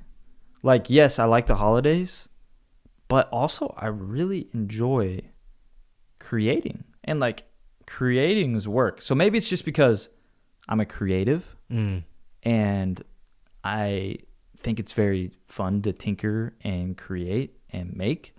And so I'd say that most makers would be like, no, this is fun. I love to create and make new things and bring things into the world that makes people's lives better. And even like you could see, I guess maybe this isn't what he's talking about, but you could see ministry as work, right? Mm-hmm. But like I know a lot of people who just live to minister to people and to go onto their local college campus and meet people and lead them to Jesus. You know, Gerald on here is a good example of that. He does this thing called prayer on the curb, and it's not, I wouldn't necessarily classify as work, but it's not leisure, you know? And so, but this may be my bias where it's like, I am one that really enjoys the holidays. I fully embrace the holidays, but I think part of what makes the holidays enjoyable is the fact that you've worked so hard to have that time just to spend time with family. Now, do I think that we should have more holiday time and we don't have enough time? Of course. I think most Americans spend not enough time with their families because, and I think this fundamentally comes down to our fiat money. And No, please, no. no, it's true. If if inflation happens every year and your wages aren't going up, you're forced to work more and more and more just to keep your family afloat. And that's what most Americans' situation is. You have to work or you're going to lose your house. That's just the fact of it, because our money is becoming less and less valuable. I think, yeah, that is kind of true. For those who don't have assets, which is it's at least half. So, but again, okay, chicken or the egg, right? Have we structured a financial system that we're going to structure a financial system around perpetually working because work is great? Or do we have a broken financial system that forces us to work?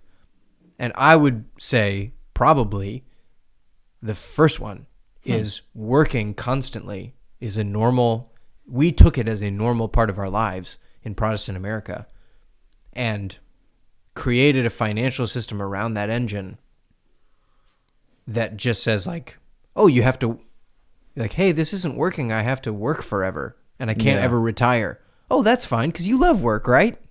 I disagree with that. Most people are looking forward to retirement, but then they get bored in their retirement and they want to work more. Exactly. But I think I fundamentally disagree with that because people have become have less and less time because they're forced to work more and more. And there's more. Oh, yeah. Well, okay, but that's the thing is the ditch on either side will grind you down into realizing like this is terrible.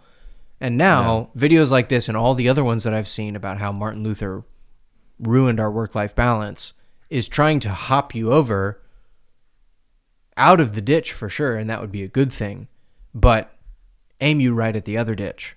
Yeah. You know what I mean? So we could say like this, your idea of being a creative and making music, making art, I think that that's probably what he would mean by leisure.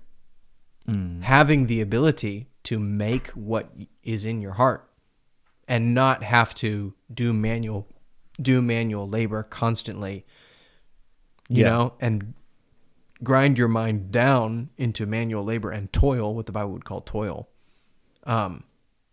Have the leisure to create, have the leisure to write, have the leisure to read, have the leisure to have conversation, productive things, but they don't make GDP number go up, right?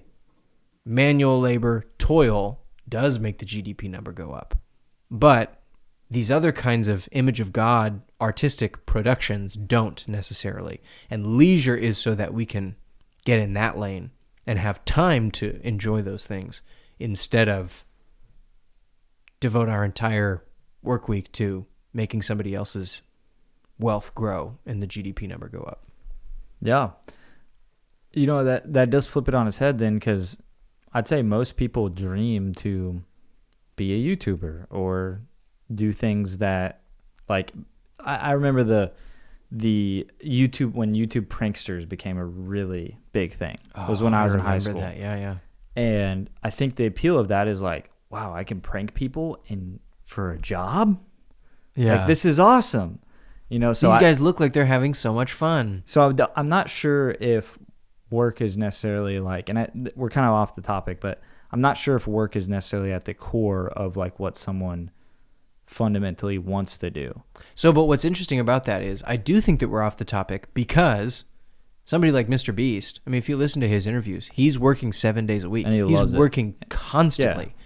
So the whole thing is you look at that and you think that would be leisure, but what one person thinks would be a life of leisure, people turn into 7 days a week constant work. Yeah. So it's not even about what you're doing. It is a mindset around, is life for work or is life for leisure? Yeah. What is life about? Because you can even take something that another person would use as leisure and turn it into constant work. Yeah. I don't know. I do think it's interesting, though, that maybe the American mindset around work may have found its origins through Protestantism. That's very interesting, compelling case for me. Would you like to continue? Because he goes into how that came about. working class or the third estate. So they taught that work like mopping the floor or milling wheat or plowing the field was just as high a calling or activity as prayer was. Then they abolished all those Catholic holy days so that we wouldn't lose focus of the important part of life, which is work. This had the effect of transforming our perception of work as a necessary evil to a replacement of leisure as our highest calling. Sociologist Max Weber went on to label this effect as the Protestant work ethic, which he argued was the necessary seed to what would eventually become the systems of capitalism that we now live under, in which our whole lives are anchored by our work. Today, we get 2 to 3 weeks of vacation, few to no allowances for religious observances or feast days, and arbitrarily defined work hours. We don't stop working when the work is complete like those medieval peasants did. We keep working until the clock says that we can go home. Another surprising detail is that Protestants were far more fanatical. I think that's a little unfair because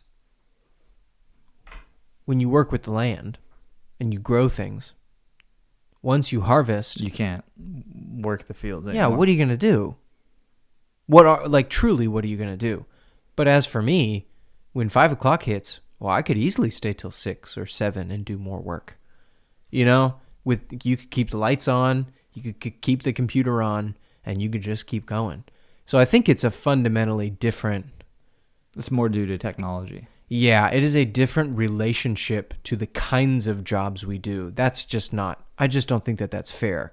Now, the relationship that you have to work, that you could just say, or like other countries that are more predominantly Catholic who do things like siesta and just say like, hey, we're going to close, That's true. during the lunch rush, actually, we're just going to close and all relax. And we find that really weird. Exactly. And and you would find cultures like that in not Protestant countries, more predominantly Catholic or Orthodox countries have that kind of relationship to work. And would you say, and this might be a jump, but would you say they typically have better, closer knit family environments where it's like I'm thinking of Italians, right? Italians seem to be very family oriented. Mm-hmm. It's like I take over my, I'm thinking pizza shop, but but I've met tons of Italians who took over, like at least 4 that have taken over their father's pizza shop. Was one of them named Senor DiGiorno? I actually met one in Costa Rica who took over his. You met the heir to the DiGiorno fortune? Well, he started his own pizza shop in Brooklyn, but he was Italian. So there you go. Come on. No, I think you are kind of right about the general culture, that one is oriented around Family, work and productivity, and one is oriented around family and leisure. Definitely. And it's not necessarily like, oh, what is my son's net worth going to be, when he is 25 or 30. Okay, and you could even point to that in just this relationship.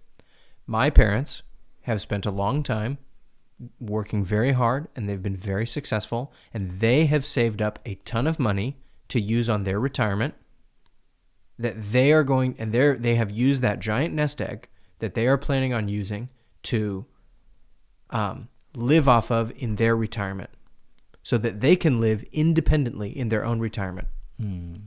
I have other friends from other cultures where their parents have poured everything into their children, and they expect their children to care for them in their old age. Right. They haven't saved anything for themselves. They've given it all to their kids, but they expect their kids to be their retirement plan. Yeah. It is a totally different. So one is produce, and save to take care of myself. And obviously my parents, they know that I love them and that I would take care of them, and they would be down for that too. But my point is, that is like a cultural, you know what I mean? Yeah. Even for me, it's like Dave Ramsey's like, if you're not putting $100 away at 20, like, what are you doing? You'll never make it. You'll never retire. Mm-hmm. Right? And so it's from the time you're 20, before you're even able to understand the financial ins and outs of it. It's like, you have to save for your retirement or you're going to never retire. so that you can take care of yourself. Yeah, 'cause Produce so that you can take care of I yourself. think of these other cultures who it's like usually combined households, multi-generations live in it so that there's less of a financial burden on everybody as far as housing. Housing is the number one expense on average for most Americans. And so you don't necessarily need to make as much money because you all kind of rely on each other. And this person, loses some money here, you pick them up there, and vice versa. And it's very family oriented. And I think of the early church too, where it's like they sold their possessions and distributed to anyone who had needs. So there seemed to be less of a need for storing your nest egg to make sure that you have security, because your security is in your relationships rather than your pocketbook or your investments. What's interesting is the nuclear family is not necessarily like the best version of what you could have. Americans and American Christians are like the nuclear Parents, family. kids. Right, parents and kids. That's God's design, is parents and kids. And actually, I wouldn't necessarily say that it's God's design. God can work in a culture that's anywhere on that spectrum. But the cultures that God has worked in the past, and the cultures that tended to produce that kind of safety net that worked for a long, long, long, long time, were cultures that were actually not a nuclear family.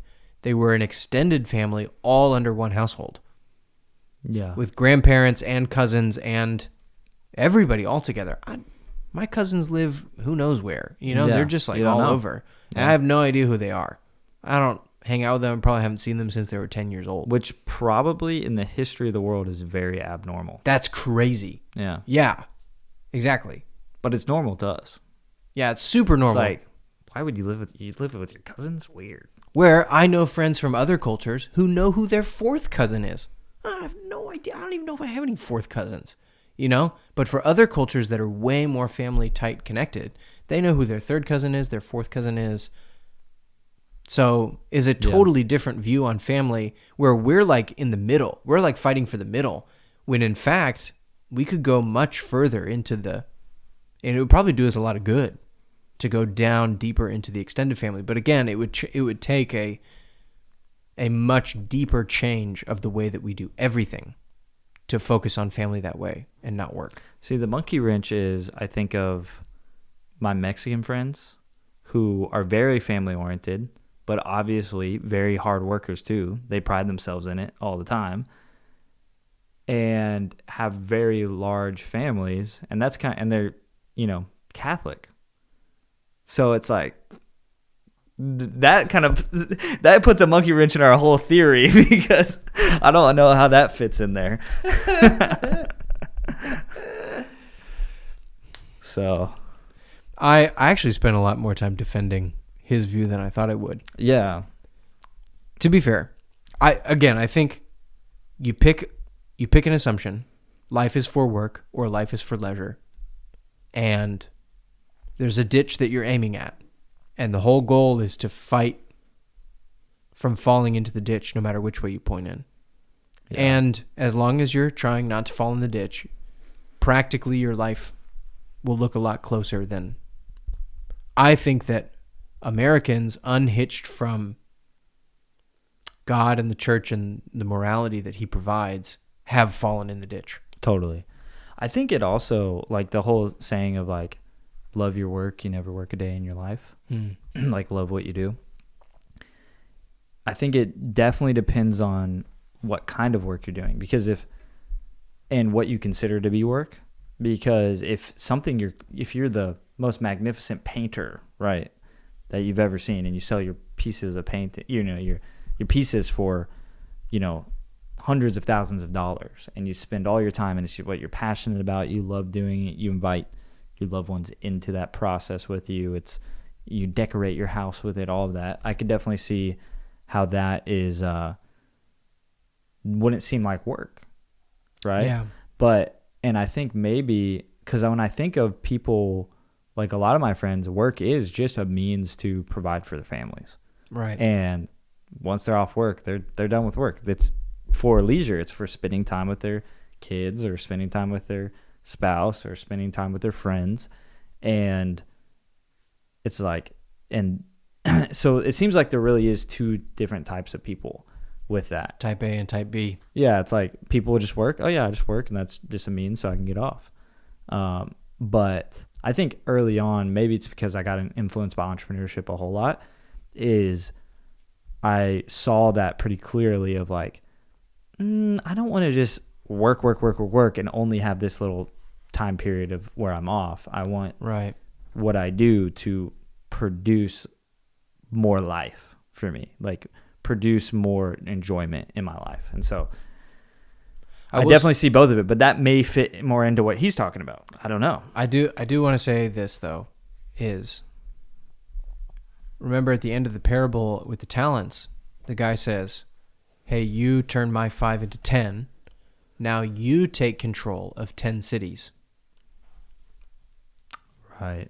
So think, if that is supposed to be a metaphor for heaven, if in heaven, it's like, welcome to heaven, Bailey Mullins. You're in charge of Atlanta, Georgia. It's like, whoa, I thought I was going to be chilling. I thought I was going to be hanging out on a cloud and playing a lyre. Like, nope. Your job, you have a job, and your job is to run the city of Atlanta. Yeah, governmental positions. That is work. So I believe in heaven we will have work.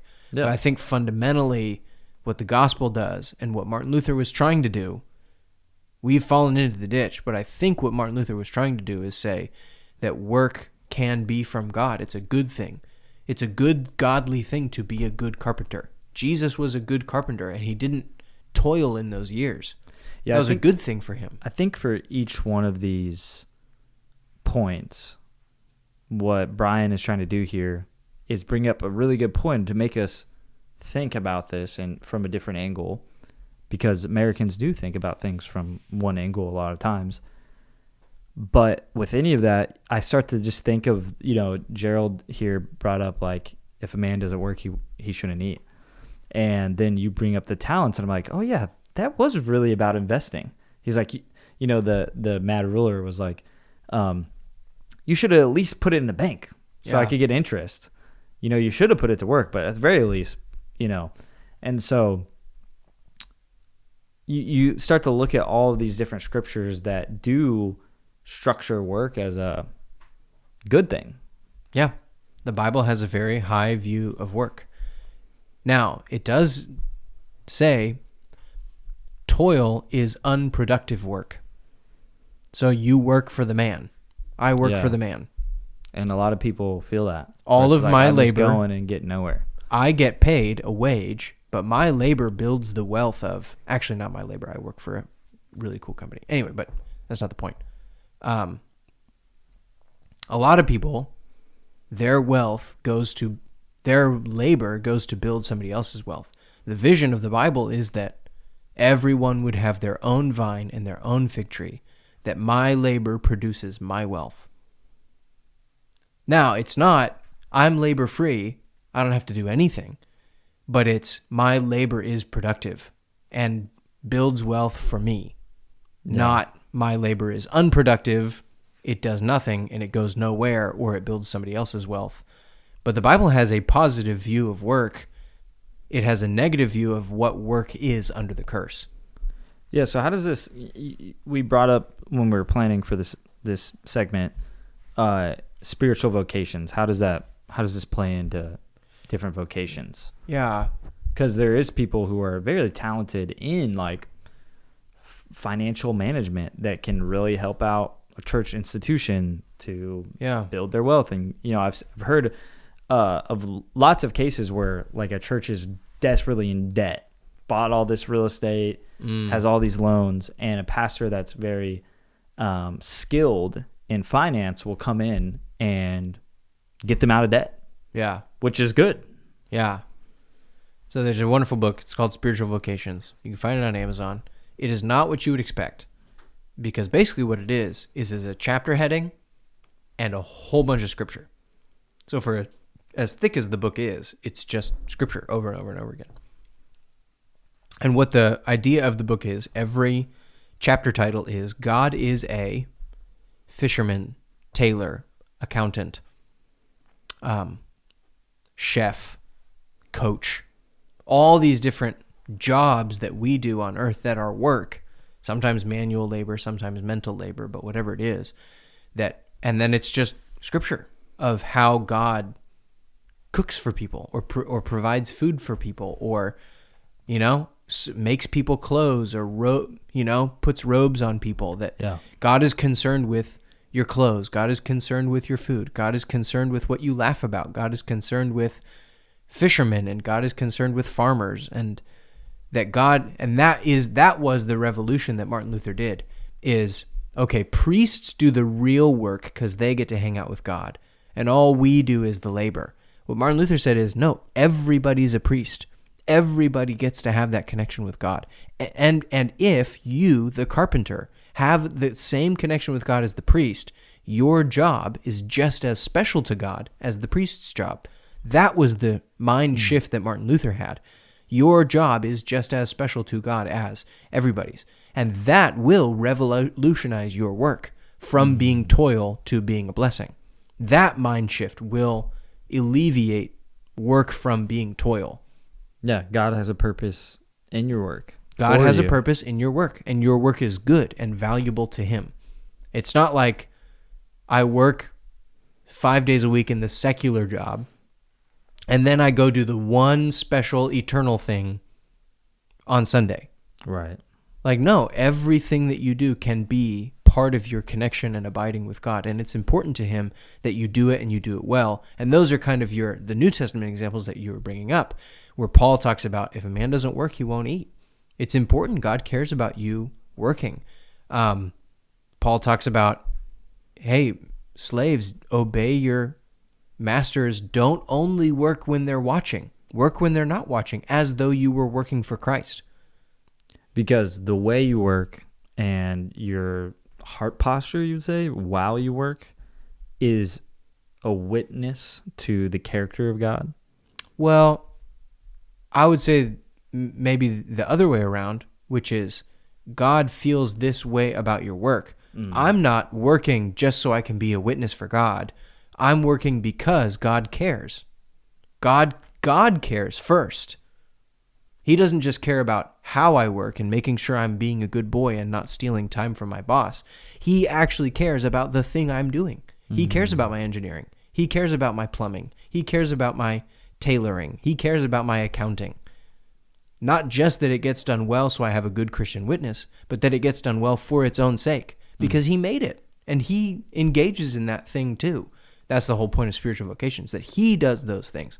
And so to do them well is to be close to God's heart, because he made all those jobs and he cares about them for their own sake. Yeah, and people are definitely pre-oriented for certain jobs.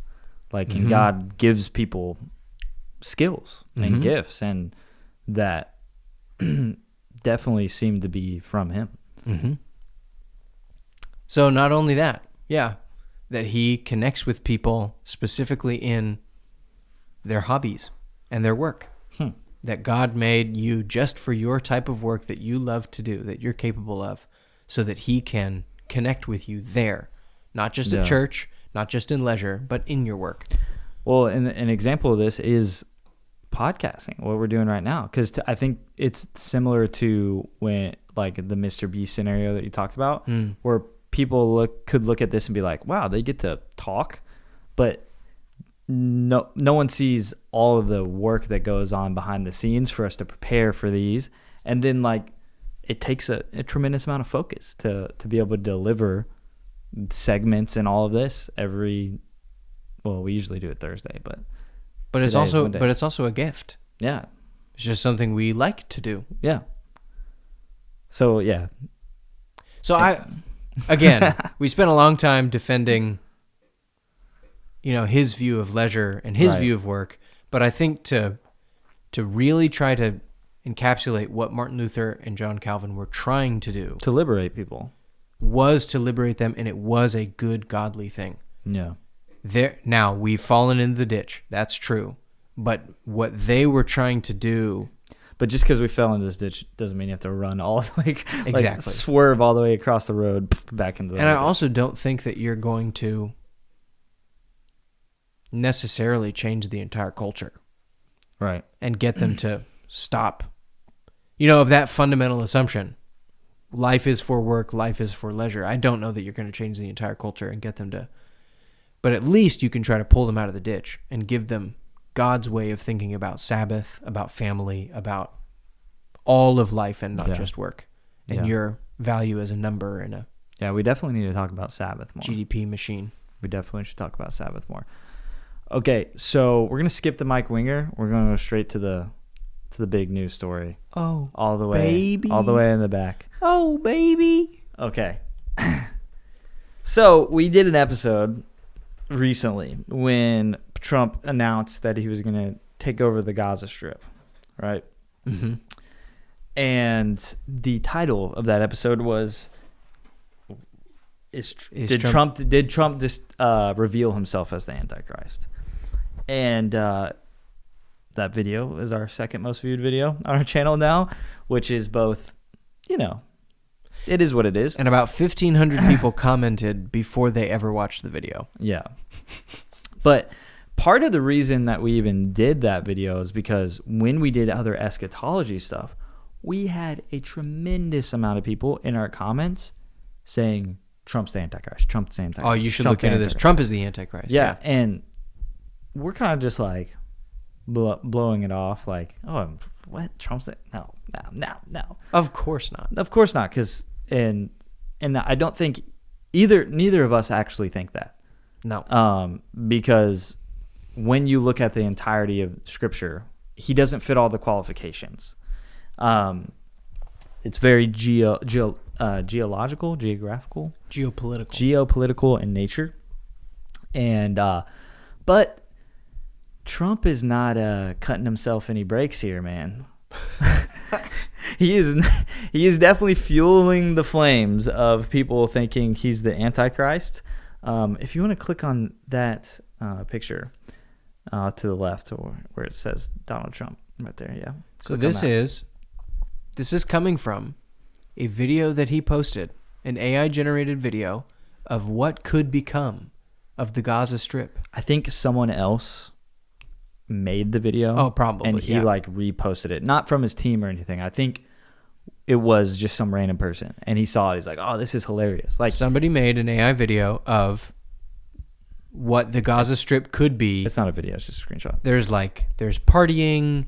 There's what he described, the Riviera of the Middle East. Right, and it's gonna that put a Trump Tower there and wealth, hotels, people laughing, people drinking, Elon Musk, whatever, all this stuff. And here, at the 27-second mark of this video, is a giant golden statue of Donald Trump in the rebuilt Gaza. What biblical character does that make you think of? If you will, dear viewer, the bunny. Turn in your Bibles to the book of Daniel. You will find that one of the gnarliest kings to ever cross the pages of Scripture built a giant golden statue of himself in the Middle East and asked people to worship it. So as you said, he is not cutting himself any breaks. Yeah, I don't know if this is still up. I think he might have took it down because he got a lot of flack for it. Because also it's just a bad look. Yeah. Like this desolate place because of an American ally. Really because of... Anyway, I won't get into it. But from the weapons of American ally causing destruction in that area, and then posting these reels like, this is how the Gaza Strip's gonna be. It's just a bad look. It's a bit of terrible bad look. But what it really is a bad look for is all the people who think he's the Antichrist. Because, if you're trying to look for evidence, you don't have to look far. With the golden statue, It's because at least before it was like, oh, well, Trump can't be the Antichrist because he's not trying to be worshipped, is he? Yeah. And now it's like he reposts this thing, which is just a troll, right? He's trying to troll the left or whatever. So, but I will, maybe I'll say it like this: this is a good time to bring up and really remember the circular nature of prophecy, or we've described it like the spiral nature of prophecy. That prophecy, like with archetypes. Yes, that prophecy is not just true once. Jesus talks about, he says, he's talking to the Pharisees, but he says, Isaiah prophesied rightly about you. Now, Isaiah probably was prophesying about somebody in his own time, but that's the nature of prophecy, is that when it's true, it's always true. Like, it's not necessarily, like, prophecy isn't necessarily just future. It's just a true thing. Yes, exactly. And it's not one and done. I'm speaking to just this time. I'm speaking to this situation or to this nature. I'm speaking into the nature of how things are. And when the shoe fits, the prophecy fits. Right? And sometimes it is talking about specific times, but it may not only be that specific time. Yes. So Isaiah was speaking to the situation that he saw. The people of his day were, whatever it was, with their lips they confess me, but their hearts are far from me. That was true of Isaiah's day. But then Jesus saw the Pharisees acting the same way, and he said, Isaiah was prophesying about you. And with our one-to-one nature of prophecy, we think like, oh, Isaiah saw into the future, the Pharisees. But that's not how prophecy works. Prophecy is a true thing that pierces straight to the heart and separates soul and spirit, the power of the Word of God. And when it's true, it's always true. And so Isaiah was true about the people in his time and about the Pharisees because Jesus saw spiritually that it was the same truth that applied. All of that to say, the nature of prophecy is that it is true and therefore always true, is that prideful men build golden statues of themselves. And when it's true, it's always going to be true. And I think... And that's not of God? Right. Or I should also say, actually, there is a certain kind of person that loves to deify heroes. Because there were people, I'm sure, in the Babylonian government that were more than happy to bow down to the golden statue. Because in their minds, they were worshiping the greatness of the Babylonian Empire. And it benefited them. And whoever made this video, I'm sure, made it in some glorification of the American Empire and its leader. So not only do prideful men make golden statues of themselves, but prideful people deify their countries and their heroes and their leaders, and they bow down to golden statues, and they're a match made in hell. And to say that Donald Trump is the Antichrist is treating prophecy like that one-to-one. Donald Trump put a golden statue of himself. He's going to be the Antichrist. Yeah, no, but... It's that the same spirit of pride and the deification of empire is the same spirit that's going to empower. It's true because it's always true. Yeah, but there is the man of lawlessness that will set himself up as God, right? In the temple of Israel. And this is awfully close to that location. No. I mean, it's close. You can't just say like... It's close. Because it's 80, whatever miles away. I'm not saying I believe it. I'm just like, I see why people think this. Right. Well, and I see why people think that. But that's what I'm trying to say, is to say, oh, here are some qualities that do mirror the eventual qualities of the Antichrist does not mean there's, like it says in the book of 1 John, there are many Antichrists. Right. There are many Antichrists. And they all have the same look. They all have the same characteristics. They all have the same. And the fact that you see some of those characteristics in Donald Trump does not mean he is the one and only man of lawlessness, the Antichrist, capital T, capital A. No, all the Antichrists share these. All the prideful people who run prideful empires all share the same characteristics. And the man of lawlessness will be the ultimate incarnation of it.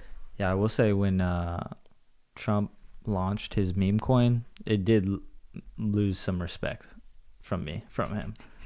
Because I'm like, bro, you're like blatantly scamming people. Like, I know it's legal, right? But you just like, boom, boom, boom, rug pull, make millions of dollars, you know? Yeah. It ain't right. Yeah, I was like, I just feel like it's a bad look. Like, you're about to be the president.